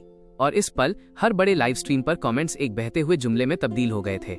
हमारी बाकी की जिंदगी के लिए बस तुम ही हो, मेरे बाकी के सारे दिन तुम ही हो। अनगिनत कपल्स ने मन ही मन ये तय कर लिया कि जब वे शादी करेंगे तो अपनी शादी में इस गाने को एक डुएट के तौर पर जरूर गाएंगे। ये एक सच्चे लव डुएट की ताकत थी। बैकस्टेज किंग लू स्टेज पर उन दोनों को देख रहे थे जैसे किसी प्रिंस ने अपनी प्रिंसेस को थाम रखा हो। उनके चेहरे पर मुस्कान थी और उनकी आंखों के कोने हल्के से नम थे। उन्हें अचानक महसूस हुआ कि यहाँ आना उनके लिए सार्थक रहा। एंटरटेनमेंट वर्ल्ड को काबिल उत्तराधिकारी मिल गए थे। अब ये दुनिया फिर कभी गलत रास्ते पर नहीं जाएगी। स्टेज पर मेरा एक हाथ सेरेना की कमर पर था और दूसरे हाथ से मैंने उसे धीरे से एक घेरे में घुमाया। वे दोनों वापस एक दूसरे के बगल में आकर ऑडियंस के सामने खड़े हो गए। हमने अपने अपने माइक्रोफोन उठाए, एक दूसरे को प्यार भरी नजरों से देखा और कोरस शुरू हुआ। म्यूजिक खत्म होने की ओर बढ़ा। उन दोनों का आखिरी सुर धीरे धीरे शांत हो गया। वेन्यू अचानक तालियों की गड़गड़ाहट से गूंज उठा। वे भावुक थे और साथ ही उन्हें जबरदस्त जलन भी हो रही थी। एक लाइफ पार्टनर, एक सच्चा साथी, इससे बढ़कर और कुछ नहीं होता। उसे किस करो, ऑडियंस में से किसी ने अचानक चिल्लाकर कहा। अगले ही पल हर ऑडियंस मेंबर इसमें शामिल हो गया और शोर मचने लगा, किस किस किस। सेरेना का चेहरा और भी ज्यादा लाल हो गया। इतने सारे लोगों के सामने वो हद से ज्यादा शर्मा रही थी। मैंने नीचे ऑडियंस की तरफ देखा जो माहौल गरमा रहे थे। माइक्रोफोन अपने मुंह के पास लाया और अचानक पूछा, तो क्या मुझे करना चाहिए? ऑडियंस तुरंत चीखने चिल्लाने लगी, लेकिन मैंने अपनी चालाकी दिखाते हुए एक शरारती मुस्कान दी। मैंने कहा, अपने सपनों में सोचना, अगर किस जैसा कुछ होगा भी तो वो घर पर होगा। बू। ऑडियंस ये बर्दाश्त नहीं कर पाई। चिढ़ाने और हूटिंग की एक लहर उठी। इसकी वजह से वेन्यू का माहौल और भी ज्यादा इलेक्ट्रीफाइड हो गया। यहाँ तक कि लाइव स्ट्रीम देख रहे व्यूअर्स भी जोर जोर से हंसने लगे। वे सब जैसे नाराज फैंस में बदल गए। स्क्रीन पर कमेंट्स की बाढ़ आ गई। जेम्स रिवर्स, तुम तो गए। जैसे कोई सच में तुम्हें शो ऑफ करते देखना चाहता था। मत करो किसी को परवाह नहीं है। जेम्स रिवर्स, बस मान लो कि तुम नहीं कर सकते। साफ कह दो, तुम्हारी जगह मुझे करने दो। ऊपर वाले बंदे, तुम्हारी साजिश साफ दिख रही है। मैं 1000 मील दूर से इसे सुन सकता हूँ। एक बार मेरे सामने एक परफेक्ट मौका था, मैंने उसकी कदर नहीं की। जब उसे खो दिया तब एहसास हुआ कि अगर भगवान मुझे एक और मौका दे तो मैं उसे पक्का किस करूंगा। लेकिन भाइयों, उसने कहा कि वो घर पर करेगा। काम अभी अधूरा है। मैंने नीचे विलाप करती भीड़ पर और ध्यान नहीं दिया। मैंने सेरेना की तरफ देखा जो शर्म से लाल और प्यारी लग रही थी। मैंने एक वार्म स्माइल दी, एक पल के लिए सोचा और अपने सीने से वो छोटा गोल्डन रोज निकालकर उसके बालों में लगा दिया। उस एक टच से सेरेना तुरंत और भी खूबसूरत लगने लगी, बिल्कुल मेरे सपनों की दुल्हन की तरह। मेरी आंखों की चमक और गहरी हो गई। नीचे बैठी ऑडियंस को एक बार फिर सेकंड हैंड मिठास का डोज मिला और वे और भी खुशी से शोर मचाने लगे। शुक्र है कि इस मोड पर होस्ट चेन शुआ जल्दी से स्टेज पर आईं ताकि ऑडियंस को शांत किया जा सके और आखिरकार वो उनकी एक्साइटमेंट को थामने में कामयाब रहीं। फिर मां अन्यून और किंग लो को वापस स्टेज पर बुलाया गया। चारों स्टेज पर कंधे से कंधा मिलाकर खड़े हो गए और जजों के पैनल की ओर देखने लगे। अब जजों की कमेंट्री और वोटिंग का समय था। सबसे पहले कमेंट्री और वोट देने की बारी फिर से गाओ की थी। उन्होंने स्टेज पर मौजूद चारों लोगों को देखा और अचानक उन्हें समझ नहीं आया कि शुरुआत कहां से करें। काफी देर सोचने के बाद उन्होंने आखिरकार एक बेबस मुस्कान दी और अपना मुंह खोला। इस कंपटीशन में मुझसे कमेंट्री करने के लिए कहना मुझे जान से मारने से ज्यादा मुश्किल काम है। जैसे ही ये शब्द उनके मुंह से निकले, नीचे बैठी ऑडियंस ठहाकों से गूंज उठी। वे सब समझते थे कि ऊपर किस तरह का कॉम्बिनेशन खड़ा है। एक किंग, एक फिलहाल का निर्विवाद रूप से सबसे महान सॉन्ग राइटर और एक ऐसा गाना जिसने हर किसी को झुकने पर मजबूर कर दिया। लेकिन एक प्रोफेशनल जज के तौर पर मुझे वो कहना ही होगा जो मैं सोचता हूँ। सबसे पहले किंग लू और मां अन्यून, आपके डुएट ने मुझे भी हैरान कर दिया। किंग लू एक वेटरन है, उनकी काबिलियत के लिए शब्दों की जरूरत नहीं है, लेकिन मां अन्यून ने आज मुझे बहुत बड़ा सरप्राइज दिया। आपकी परफॉर्मेंस असाधारण थी। एक किंग के साथ उसी स्टेज पर खड़े होकर डुएट गाना और बिना किसी कमी के अपनी जगह बनाए रखना, ये वाकई प्रभावशाली है। और फिर जेम्स रिवर्स और सेरेना हैं। मैं आप दोनों के बारे में ज्यादा कुछ नहीं कह सकता क्योंकि मैं भी उसी खुशी में खिंचता चला गया जिसके बारे में आप गा रहे थे। स्टेज प्रेजेंस पूरे 10 नंबर की थी। कोई भी अनजान इंसान इसे देख रहा होता तो उसे यकीन हो जाता कि वो किसी की शादी देख रहा है। गाओ यहाँ रुके। उनके चेहरे पर फिर से एक कशमकश भरी बेबस मुस्कान आई। ऑडियंस के लिए ये कंपटीशन एक दावत थी, लेकिन उनके लिए ये आग की परीक्षा जैसा था। अभी तक उन्होंने ये तय नहीं किया था कि किसे वोट देना है। इस पल वेन्यू में ऑडियंस की हर आंख गाओयू पर टिकी थी। गाओ ने अपने शरीर को थोड़ा ढीला छोड़ा और आखिरकार एक फैसले पर पहुंचे। मैं अपना वोट मां अन्यून को दे रहा हूं क्योंकि मैं एक प्रोफेशनल जज हूं। प्रोफेशनल वोकल परफॉर्मेंस के नजरिए से मां अन्यून और किंग लो साफ तौर पर एक स्ट्रॉन्ग जोड़ी थे। अपना वोट डालने के बाद गाओयू राहत से ढीले पड़ गए और अपनी कुर्सी पर पीछे की ओर झुक गए। इस वोटिंग ने उन्हें सच में थका दिया था, एक पूरे कॉन्सर्ट को करने से भी ज्यादा थकाऊ। केवल भगवान ही जानता था कि फैसला करने से पहले वे कितनी देर तक असमंजस में थे। लाइव शो का ये हमेशा सबसे तनावपूर्ण पल होता है। स्टेज पर मौजूद चारों लोगों ने अपना धैर्य बनाए रखा, लेकिन नीचे बैठी ऑडियंस ने सामूहिक रूप से अपनी सांसें रोक ली थीं। वे कंटेस्टेंट से भी ज्यादा तनाव में लग रहे थे क्योंकि उनमें से हर एक का कोई न कोई पसंदीदा कंटेस्टेंट था। जब तक गाओयू का वोट नहीं डला तब तक भीड़ में कुछ फुसफुसाहटें गूंजती रहीं। एक प्रोफेशनल जज के नजरिए से गाओयू का वोट गलत नहीं था, लेकिन ऑडियंस के नजरिए से वे मेरे और सेरेना के for the rest of our lives के साथ कहीं ज्यादा जुड़ पाए थे। बहुत से लोगों ने एक दबी हुई निराशा महसूस की, लेकिन किसी ने कुछ कहा नहीं। गाओयू की कमेंट्री पूरी तरह से निष्पक्ष थी। भले ही मैंने कई दिनों तक कड़ी मेहनत और प्रैक्टिस की थी, लेकिन मेरी प्रोफेशनल तकनीक का लेवल वाकई किंग लू से थोड़ा कम था। वोट देने वाले दूसरे जज सू शाओन थे। उनके चेहरे पर भी साफ तौर पर कशमकश दिख रही थी। वे जजों के पैनल में काफी देर तक सोचते हुए बैठे रहे और आखिरकार अपने फैसले पर पहुंच ही गए। उन्होंने एक गहरी सांस ली और स्टेज पर मौजूद चारों लोगों की ओर देखा। मेरी राय जज गाओ से थोड़ी अलग हो सकती है। मेरा मानना है कि एक गाना लोगों के लिए अपनी भावनाओं और जज्बात को उड़ेलने का एक जरिया है। लोग एक गाने में उस पल को ढूंढते हैं जो उनके अंदर की किसी चीज के साथ जुड़ सके। प्रोफेशनल सिंगर्स ऑडियंस को इसलिए प्रभावित कर पाते हैं क्योंकि उनकी परफॉर्मेंस लोगों से उसी लेवल पर जुड़ती है। और आज रात जेम्स रिवर्स और सेरेना ने किसी भी और से ज्यादा दमदार तरीके से वो कर दिखाया। इसलिए मेरा वोट इस बार भी सेरेना को जाता है। जब कोई गाना वाकई लोगों के दिल तक पहुंचता है तो मेरे ख्याल में सेरेना और जेम्स रिवर्स पहले ही जीत चुके होते हैं। सू शाओन ने एक ही सांस में वो सब कह दिया जो वो कहना चाहते थे। फिर उन्होंने आखिरकार एक लंबी सांस छोड़ी। 1000 पाठकों को 1000 अलग अलग हैमलेट मिलेंगे। 1000 सुनने वालों के मन में स्वाभाविक रूप से 1000 अलग अलग भावनाएं होंगी। दो असाधारण गानों का सामना होने पर सू शाओएन ने उसे चुना जिसने उन्हें ज्यादा प्रभावित किया था। वोट फिर से बराबर हो गए 1-1 पर। ऑडियंस ने अपनी सांसें और भी कसकर रोक ली कि इस रात का अंत कैसे होगा। किसी को भी अभी तक कोई अंदाजा नहीं था। अगर अभी कोई सबसे ज्यादा रिलैक्स लग रहा था तो वे स्टेज पर मौजूद 4 लोग थे। उन सबके दिलों में ये बात थी कि जीत हो या हार, उन्होंने अपना सब कुछ झोंक दिया था। अपना बेस्ट देना ही वो सबसे अच्छा जवाब है जो आप खुद को दे सकते हैं। क्या वो कहावत नहीं थी, आप बस अपना हिस्सा पूरा करें और बाकी सब किस्मत पर छोड़ दें। स्टेज पर मौजूद चारों लोगों की मानसिकता अभी यही थी। अब तीसरे जज की बारी थी, चेन यिक्सुन के वोट देने की बारी।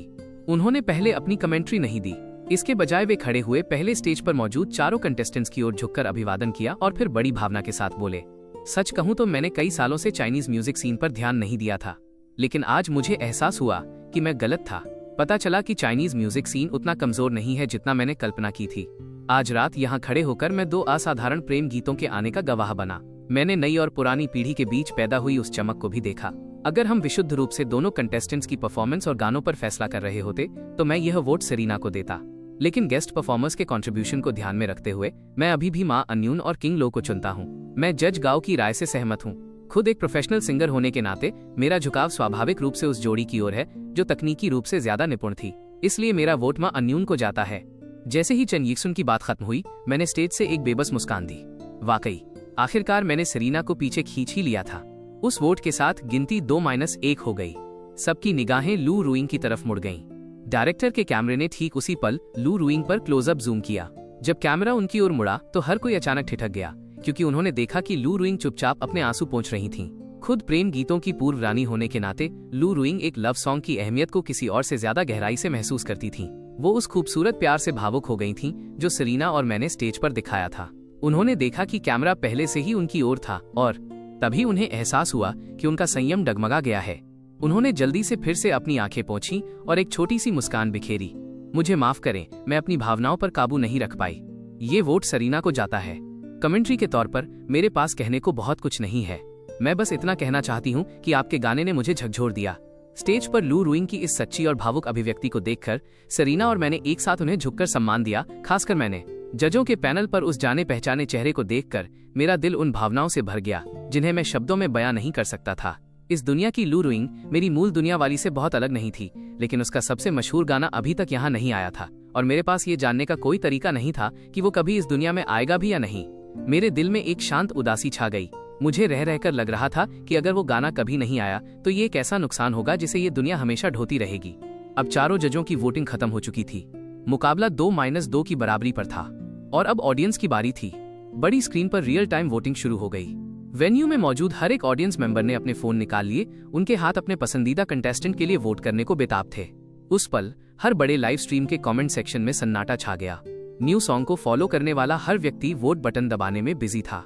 न्यू सॉन्ग की वोटिंग का नियम बहुत सख्त था, एक व्यक्ति एक वोट, वो भी असली नाम के साथ। ऐसी स्थिति में डाला गया हर एक वोट ऑडियंस के लिए नतीजे के लिहाज से बेहद महत्वपूर्ण था। यह पूरी तरह से एक अलग तरह की जंग थी। उनका पसंदीदा कंटेस्टेंट जीत पाएगा या नहीं, ये पूरी तरह उन पर निर्भर था। इसलिए काफी लोगों ने दोस्तों और परिवार से संपर्क करना शुरू कर दिया। ग्रुप चैट्स मैसेजेस से भर गए। हर कोई अपने फेवरेट के लिए वोट जुटाने में लग गया। सेरीना और जेम्स रिवर्स का वो फैन ग्रुप जिसकी ओर सेरीना ने इशारा किया था, जो कभी एक छोटा सा ग्रुप था, अब 5 बड़े ग्रुप्स में तब्दील हो चुका था। लंबे समय से शांत रहने वाली एडमिन शिया होंग ने इस पल एक दुर्लभ उपस्थिति दर्ज कराई। वह अपने फोन की स्क्रीन पर पागलों की तरह टाइप कर रही थी और हर किसी से सेरीना के लिए वोट जुटाने की अपील कर रही थी। ऑनलाइन भी कई ऐसे अकाउंट्स दोबारा सक्रिय हो गए जो लंबे समय से नहीं देखे गए थे। ये उस मिडिल एज ब्रिगेड के लोग थे जिन्होंने असल जिंदगी की भागदौड़ से समझौता कर लिया था। इस पल उन्हें भी बुलावा मिला था। वे किंग लू के लिए लड़ रहे थे। ये नई पीढ़ी के फैंस और पुरानी पीढ़ी के बीच की जंग थी। ये नए किंग और पुराने किंग के बीच का मुकाबला भी था। बड़ी स्क्रीन पर दोनों तरफ के रियल टाइम सपोर्ट परसेंटेज एक दूसरे के बिल्कुल करीब थे। कोई भी पीछे हटने को तैयार नहीं था और आंकड़े लगातार ऊपर चढ़ रहे थे। ये मुकाबला पिछले किसी भी कंपटीशन से कहीं ज्यादा लंबा खिंच रहा था।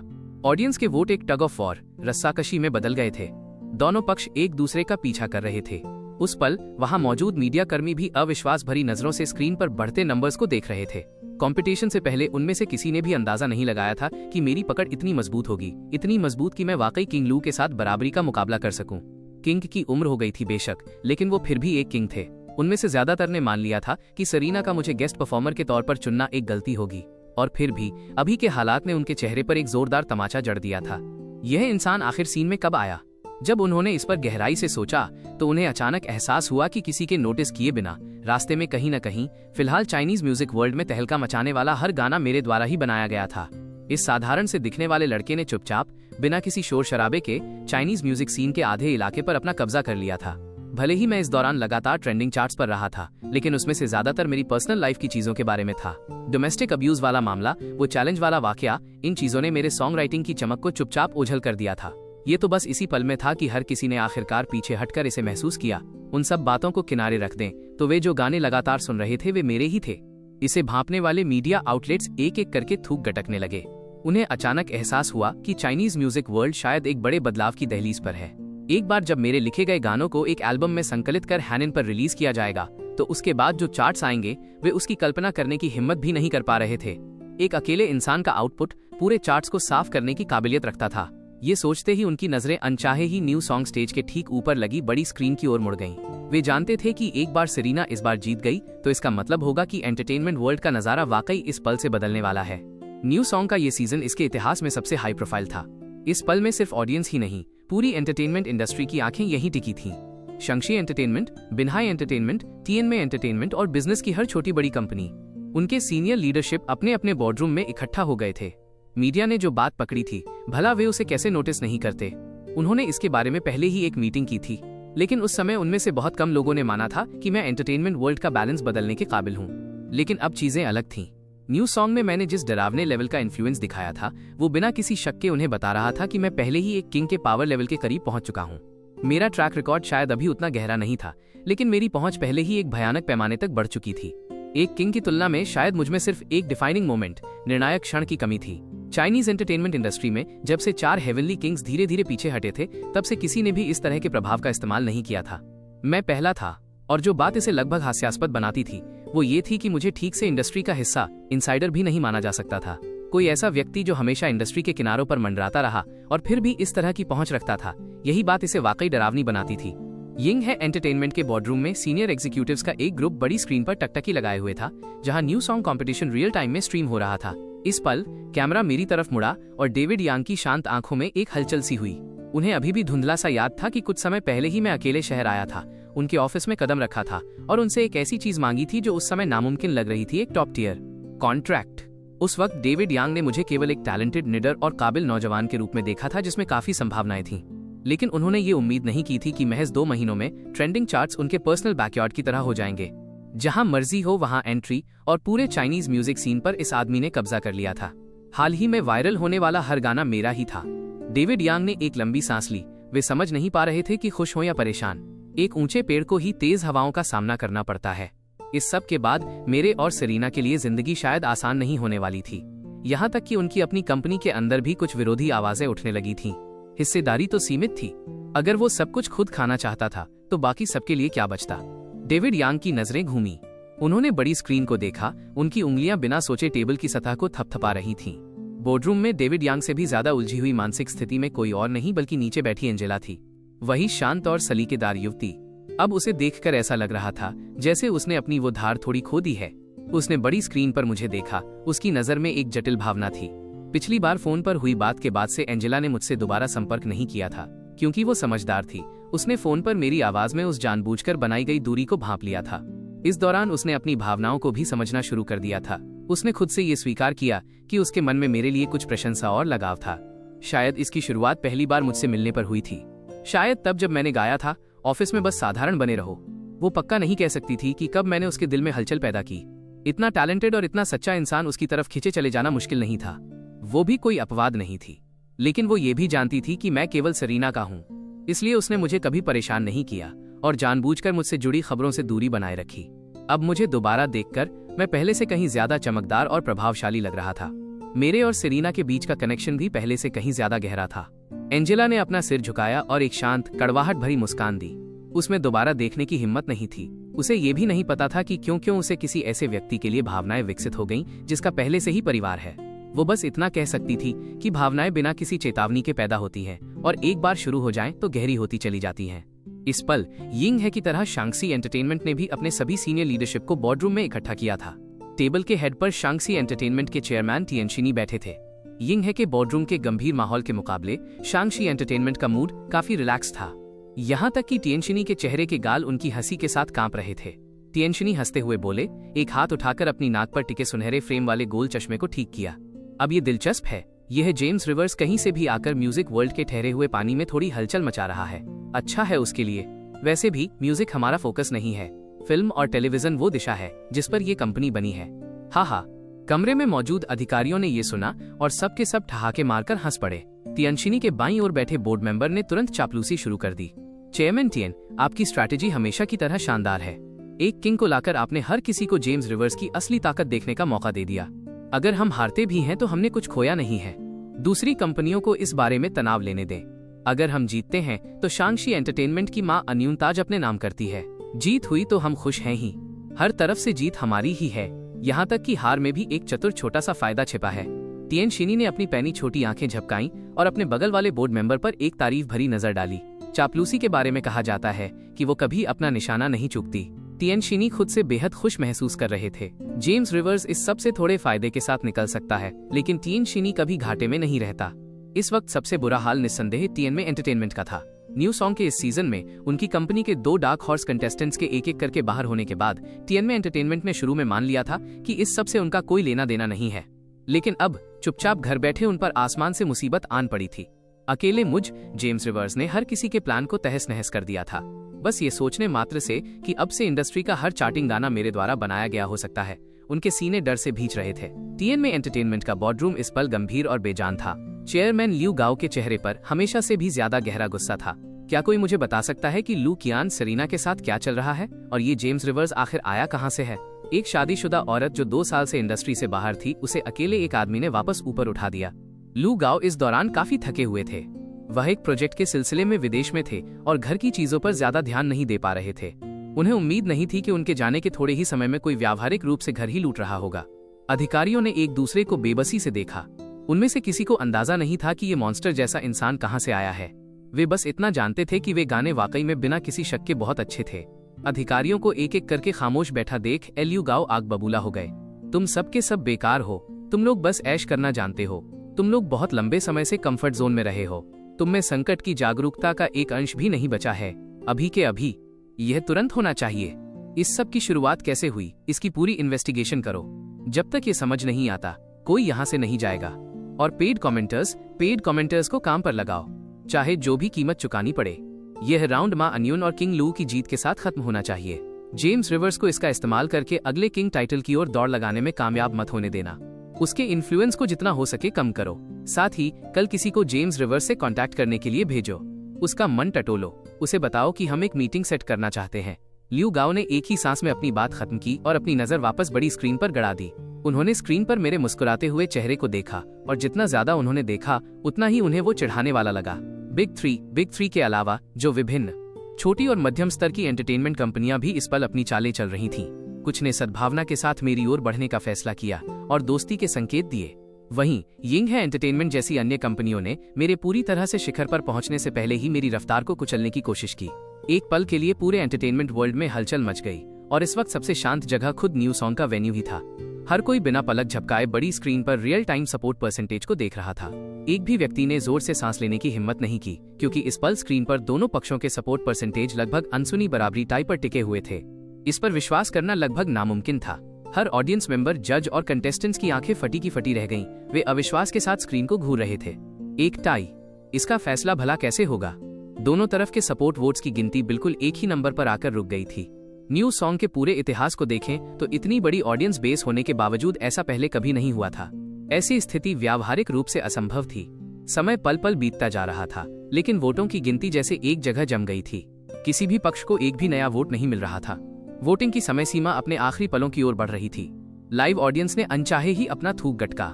क्या ये कंपटीशन वाकई इसी तरह खत्म होने वाला था? ठीक उसी समय जब हर किसी ने ये मानना शुरू कर दिया था कि शायद अंत ऐसा ही होगा, बड़ी स्क्रीन पर सेरीना के सपोर्ट वोट काउंट में अचानक हलचल हुई। दोनों पक्ष पिछले 5 मिनट से बराबरी पर थे। अब केवल 1 मिनट बचा था और सेरेना को अचानक एक और वोट मिल गया। उस पल पूरे वेन्यू में सामूहिक रूप से सबकी सांसें रुक गईं। दिल की धड़कनें किसी रोलर कोस्टर की सवारी जैसी थीं, जो सीधे सबकी गर्दन तक पहुंच गई थीं। तनाव अपने चरम पर था। क्या सेरीना वाकई जीतने वाली थी? बड़ी स्क्रीन पर काउंटडाउन शुरू हो चुका था। 60, 59, 58। उस पल चाहे लाइव ऑडियंस हो या लाइव स्ट्रीम के व्यूअर्स, हर कोई स्क्रीन के नंबरों के साथ सुर मिलाकर गिनती करने से खुद को नहीं रोक पाया। वो तनाव और उत्साह बिजली की तरह दौड़ रहा था। क्या मैं वाकई आज रात एक वेटरन किंग के खिलाफ उलटफेर वाली जीत हासिल कर पाऊंगा? इस तरह की कमबैक स्टोरी ही तो है जिसे ज्यादातर लोग सबसे ज्यादा पसंद करते हैं। इस मोड़ पर कंपटीशन का अब सेरेना और मां अन्यून से जैसे कोई लेना देना ही नहीं रह गया था। हर कोई बस ये जानना चाहता था कि क्या मेरी लोकप्रियता किंग लू से आगे निकल गई है। और ठीक उसी समय जब हर कोई जोश में था और काउंटडाउन 40 पर पहुंचा, मां अन्यून के सपोर्ट वोटों की गिनती में अचानक एक उछाल आया। वेन्यू में एक और सिसकी गूंज उठी। फिर से मुकाबला बराबर हो गया था। लेकिन इसके बाद जो हुआ उसने सबकी उम्मीदों को पीछे छोड़ दिया। मां अन्यून के वोटों की गिनती में आए उस उछाल के बाद वो रुका नहीं। कुछ ही सेकंड्स के अंदर इसमें फिर से उछाल आया। एक स्थिर और साफ दिखाई देने वाली रफ्तार से 2 और वोट बढ़ गए। इस साफ तौर पर असामान्य घटनाक्रम ने वेन्यू में मौजूद हर व्यक्ति की भौहें चढ़ा दी।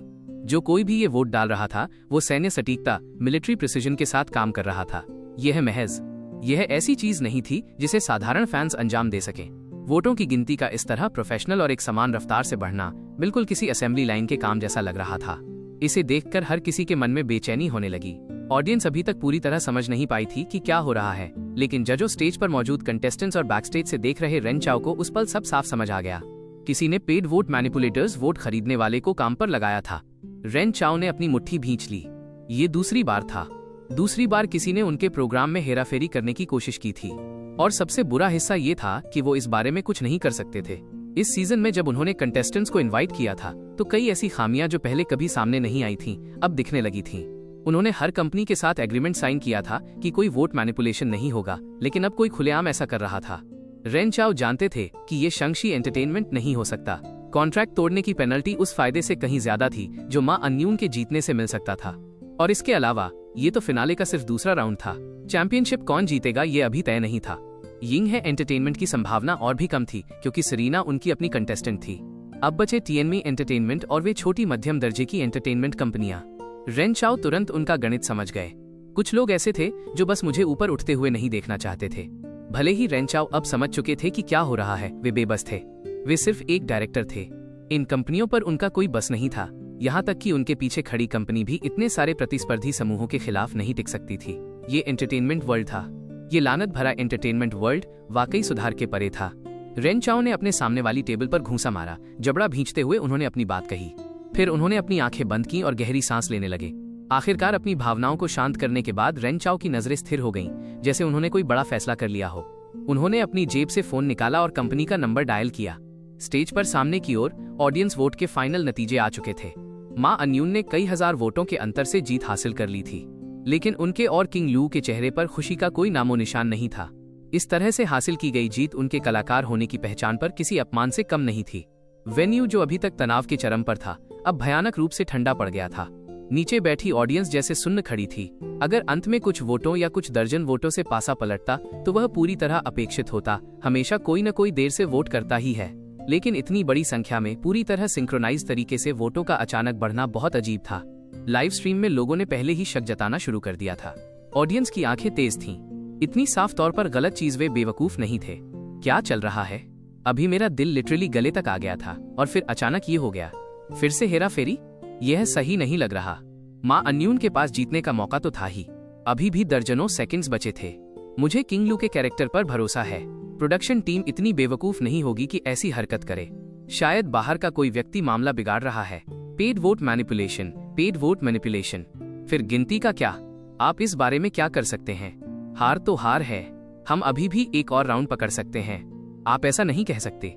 ये वोटिंग नंबर्स साफ तौर पर नॉर्मल नहीं है। तो क्या सरीना बस हारने की हकदार है? जो भी हो, बस नतीजा देखते हैं कि प्रोडक्शन टीम क्या कहती है। नतीजा पहले ही आ चुका था। चीजें चाहे जिस तरह भी सामने आई हों, होस्ट चेन शुआ को अभी भी घोषणा करनी थी।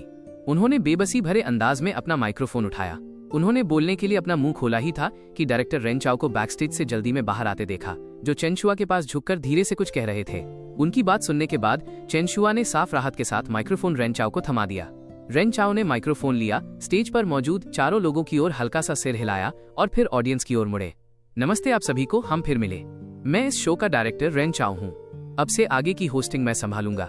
कंपटीशन का रिजल्ट अब सामने आ चुका है। भले ही वोटिंग पीरियड में काफी उथल पुथल रही और नतीजा वो नहीं था जिसकी बहुत से लोगों ने उम्मीद की थी, लेकिन तथ्य जैसा है वैसा ही है। रेन चाओ ने नीचे ऑडियंस की तरफ देखा। उनकी आवाज नपीतुली और गंभीर थी। कैमरा ठीक उसी वक्त मेरी ओर मुड़ गया। लाइव स्ट्रीम में भी सन्नाटा छा गया। हर कोई जानना चाहता था कि वो क्या करने वाले हैं। जहां तक उन एक्स्ट्रा वोटों की बात है जो अंत में सामने आए, मुझे लगता है कि ज्यादातर लोगों को अंदाजा हो गया होगा कि क्या हुआ। इस स्थिति का पैदा होना हमारी प्रोडक्शन टीम की विफलता है। ये खुद एंटरटेनमेंट वर्ल्ड की भी विफलता है। इस प्रोग्राम के डायरेक्टर के तौर पर आज कंटेस्टेंट सरीना को चैंपियनशिप जीतते हुए न देख पाने का मुझे वाकई अफसोस है, लेकिन कंटेस्टेंट मां अन्यून जीत पाई, इसके लिए मैं सच में खुश हूँ, क्योंकि मेरी नजर में उन दोनों की परफॉर्मेंस इस कंपटीशन को जीतने के लायक थी। जहाँ तक नतीजे की बात है, मां अन्यून अभी भी इस राउंड की विनर है। मेरे दिल में वे दोनों ही चैंपियंस हैं। रेन चाओ के इन शब्दों को खत्म करने के बाद ऑडियंस से कुछ फुसफुसाहटें उठी, लेकिन वे जल्दी ही शांत हो गईं। वे वोटिंग नंबर्स को लेकर शायद असहज महसूस कर रहे थे, लेकिन वे मां अन्यून और किंग लो की असली काबिलियत का सम्मान करते थे। वेन्यू फिर से शांत हो गया और तभी रेन चाओ ने अपनी बात जारी रखी। एक और चीज है जिसकी मुझे घोषणा करनी है, और वो ये कि न्यू सॉन्ग का ये सीजन आज यहीं खत्म होता है। मैं आपको देखने का एक संतोषजनक अनुभव प्रदान न कर पाने के लिए माफी चाहता हूँ। भविष्य में हम निश्चित रूप से कंपटीशन के फॉर्मेट में सुधार करेंगे। न्यू सॉन्ग के अगले सीजन में ऐसी कोई समस्या नहीं होगी। भले ही इस सीजन ने कोई ऑफिशियल चैंपियन नहीं दिया, लेकिन मेरा मानना है कि असली चैंपियन आप में से हर एक के दिल में बसता है। रेन चाओ ने ये सब पूरी गंभीरता और ईमानदारी के साथ कहा और फिर हैरान और निराश चेहरे वाली ऑडियंस के सामने गहरा झुककर अभिवादन किया। तभी वे माफी मांगने वाले अंदाज में स्टेज पर मौजूद चारों लोगों की ओर मुड़े। उन चारों ने रेन चाओ को एक छोटी सी मुस्कान दी। उनके मन में उस फैसले को लेने के साहस के प्रति एक सम्मान था। आखिरकार हर किसी में वो हिम्मत नहीं होती जो उन्होंने दिखाई थी। न्यू सॉन्ग का अंत बस इस तरह हो गया, एक दमदार शुरुआत जिसका अंत कमजोर रहा। कोई चैंपियन नहीं। एंटरटेनमेंट के पूरे इतिहास में ऐसा पहले कभी नहीं हुआ था कि कोई प्रोग्राम ठीक से टेलीकास्ट पूरा किए बिना ही खत्म हो गया हो। ये अब तक का सबसे असफल प्रोग्राम था, साथ ही ये सबसे सफल भी था। इसी प्रोग्राम की वजह से ज्यादातर लोग जान पाए थे कि मैं कौन हूँ, और इसी प्रोग्राम ने कई ऐसे गाने दिए थे जो चार्ट्स पर छा जाने के काबिल थे। ऑडियंस के लिए ये दुख की बात थी, लेकिन उनके दिलों में चैंपियन पहले ही तय हो चुका था। सिटी स्टेडियम के बैकस्टेज में स्टाफ वेन्यू की सफाई कर रहा था। हम चारों और रेन चाओ एक तरफ खड़े होकर अपने सामने के मंजर को एक खामोश नुकसान के एहसास के साथ देख रहे थे। एक प्रोग्राम जो इतना अच्छा था बस इस तरह खत्म हो गया। उन शुरुआती दिनों की चमक उन सब के जहन में ताजा थी। किसी ने नहीं सोचा था कि इसका अंत ऐसा होगा। रेन चाओ खासकर उस पल में थोड़े बूढ़े लगने लगे थे। ये प्रोग्राम उनकी मेहनत का नतीजा था और बस पल भर में सब खत्म हो गया। ये कल्पना करना भी मुश्किल था कि दोबारा कभी इतना रोमांचक कंपटीशन देखने को मिलेगा। इस मोड़ पर चारों जज भी अपना सामान समेटकर वहां आ गए। सू शाओएन रेन चाओ को काफी करीब से जानते थे। उन्होंने पस्त और पस्तहाल दिख रहे रेन चाओ को देखा और उनके कंधे पर थपकी दी। खुद पर ज्यादा सख्ती मत करो। अब जब बात यहाँ तक आ ही गई है तो बस आगे के लिए चीजों को और पुख्ता कर लेना। रूल सही कर लो, बस उतना ही काफी होगा। रेन चाओ ने एक कड़वी हंसी के साथ अपना सिर हिलाया। काश ये इतना आसान होता, क्योंकि मैंने कंपटीशन को जल्दी खत्म करने के लिए मजबूर किया। पेनल्टी फीस ने इस सीजन की सारी कमाई खत्म कर दी है। अब मैं डायरेक्टर के अपने पद पर बना रह पाऊंगा या नहीं, इस पर भी बहुत बड़ा सवालिया निशान है। इतना सीरियस है? सू शाओएन दंग रह गए। जाहिर है उन्हें नहीं पता था कि हालात इतने गंभीर हैं। रेन चाओ ने हाथ हिलाकर बात टाल दी, जैसे वे इस पर और चर्चा नहीं करना चाहते हों। वहां मौजूद हर किसी ने एक दूसरे को देखा। समझ नहीं आ रहा था कि क्या कहें। मैंने सरीना का हाथ थाम रखा था और अधेड़ उम्र के रेन चाओ को देख रहा था। उनके साहस और चरित्र के प्रति मेरे मन में और भी गहरा सम्मान जाग उठा। ऐसा फैसला ज्यादातर लोग सच में नहीं ले पाते। रेन चाओ ने भी उस अजीब माहौल को महसूस किया जो उनकी वजह से बन गया था। उन्होंने मुस्कुराते हुए कहा, अरे जो चाहो वो बात करो, मेरी स्थिति की चिंता मत करो। अभी कुछ भी फाइनल नहीं हुआ है ना? रेन चाओ के खुद ऐसा कहने पर हर कोई उस असहज माहौल से बाहर आ सका।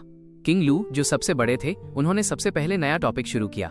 उन्होंने मेरी ओर देखा और तारीफ भरे अंदाज में कहा, इस बार सबसे बड़ा सरप्राइज तुम थे।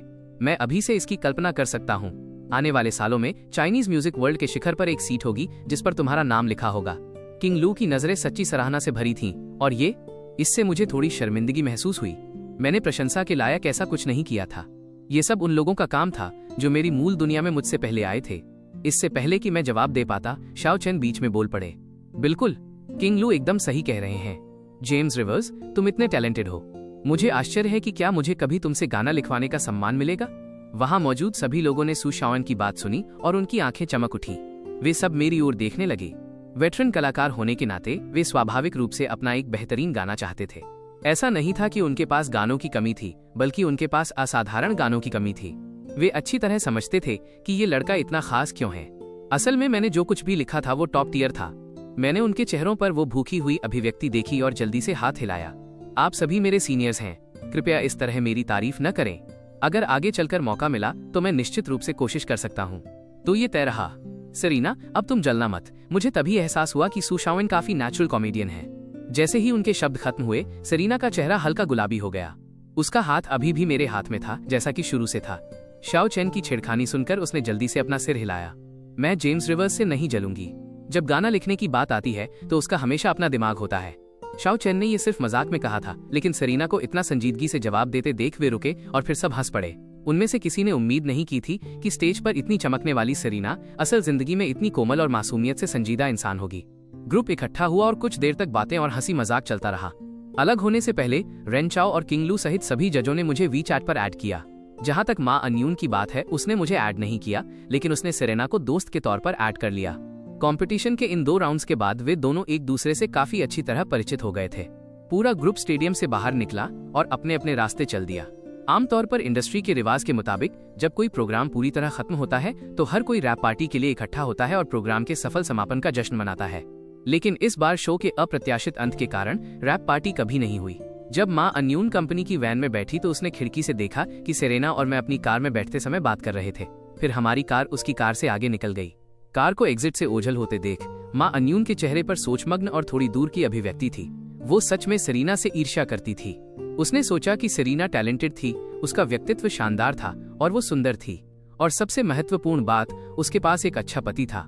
अभी जब वे सब साथ बात कर रहे थे, कमरे में एक किंग सहित इतने सारे वेटरन कलाकार मौजूद थे, और फिर भी हर बातचीत घूम फिरकर मेरी ही तरफ आ रही थी। वो और सेरेना दोनों एक ही कंपटीशन के कंटेस्टेंट्स थे, लेकिन साफ तौर पर वे दोनों अब एक ही लेवल पर नहीं थे। इसकी वजह ये थी कि सेरेना के पास मैं था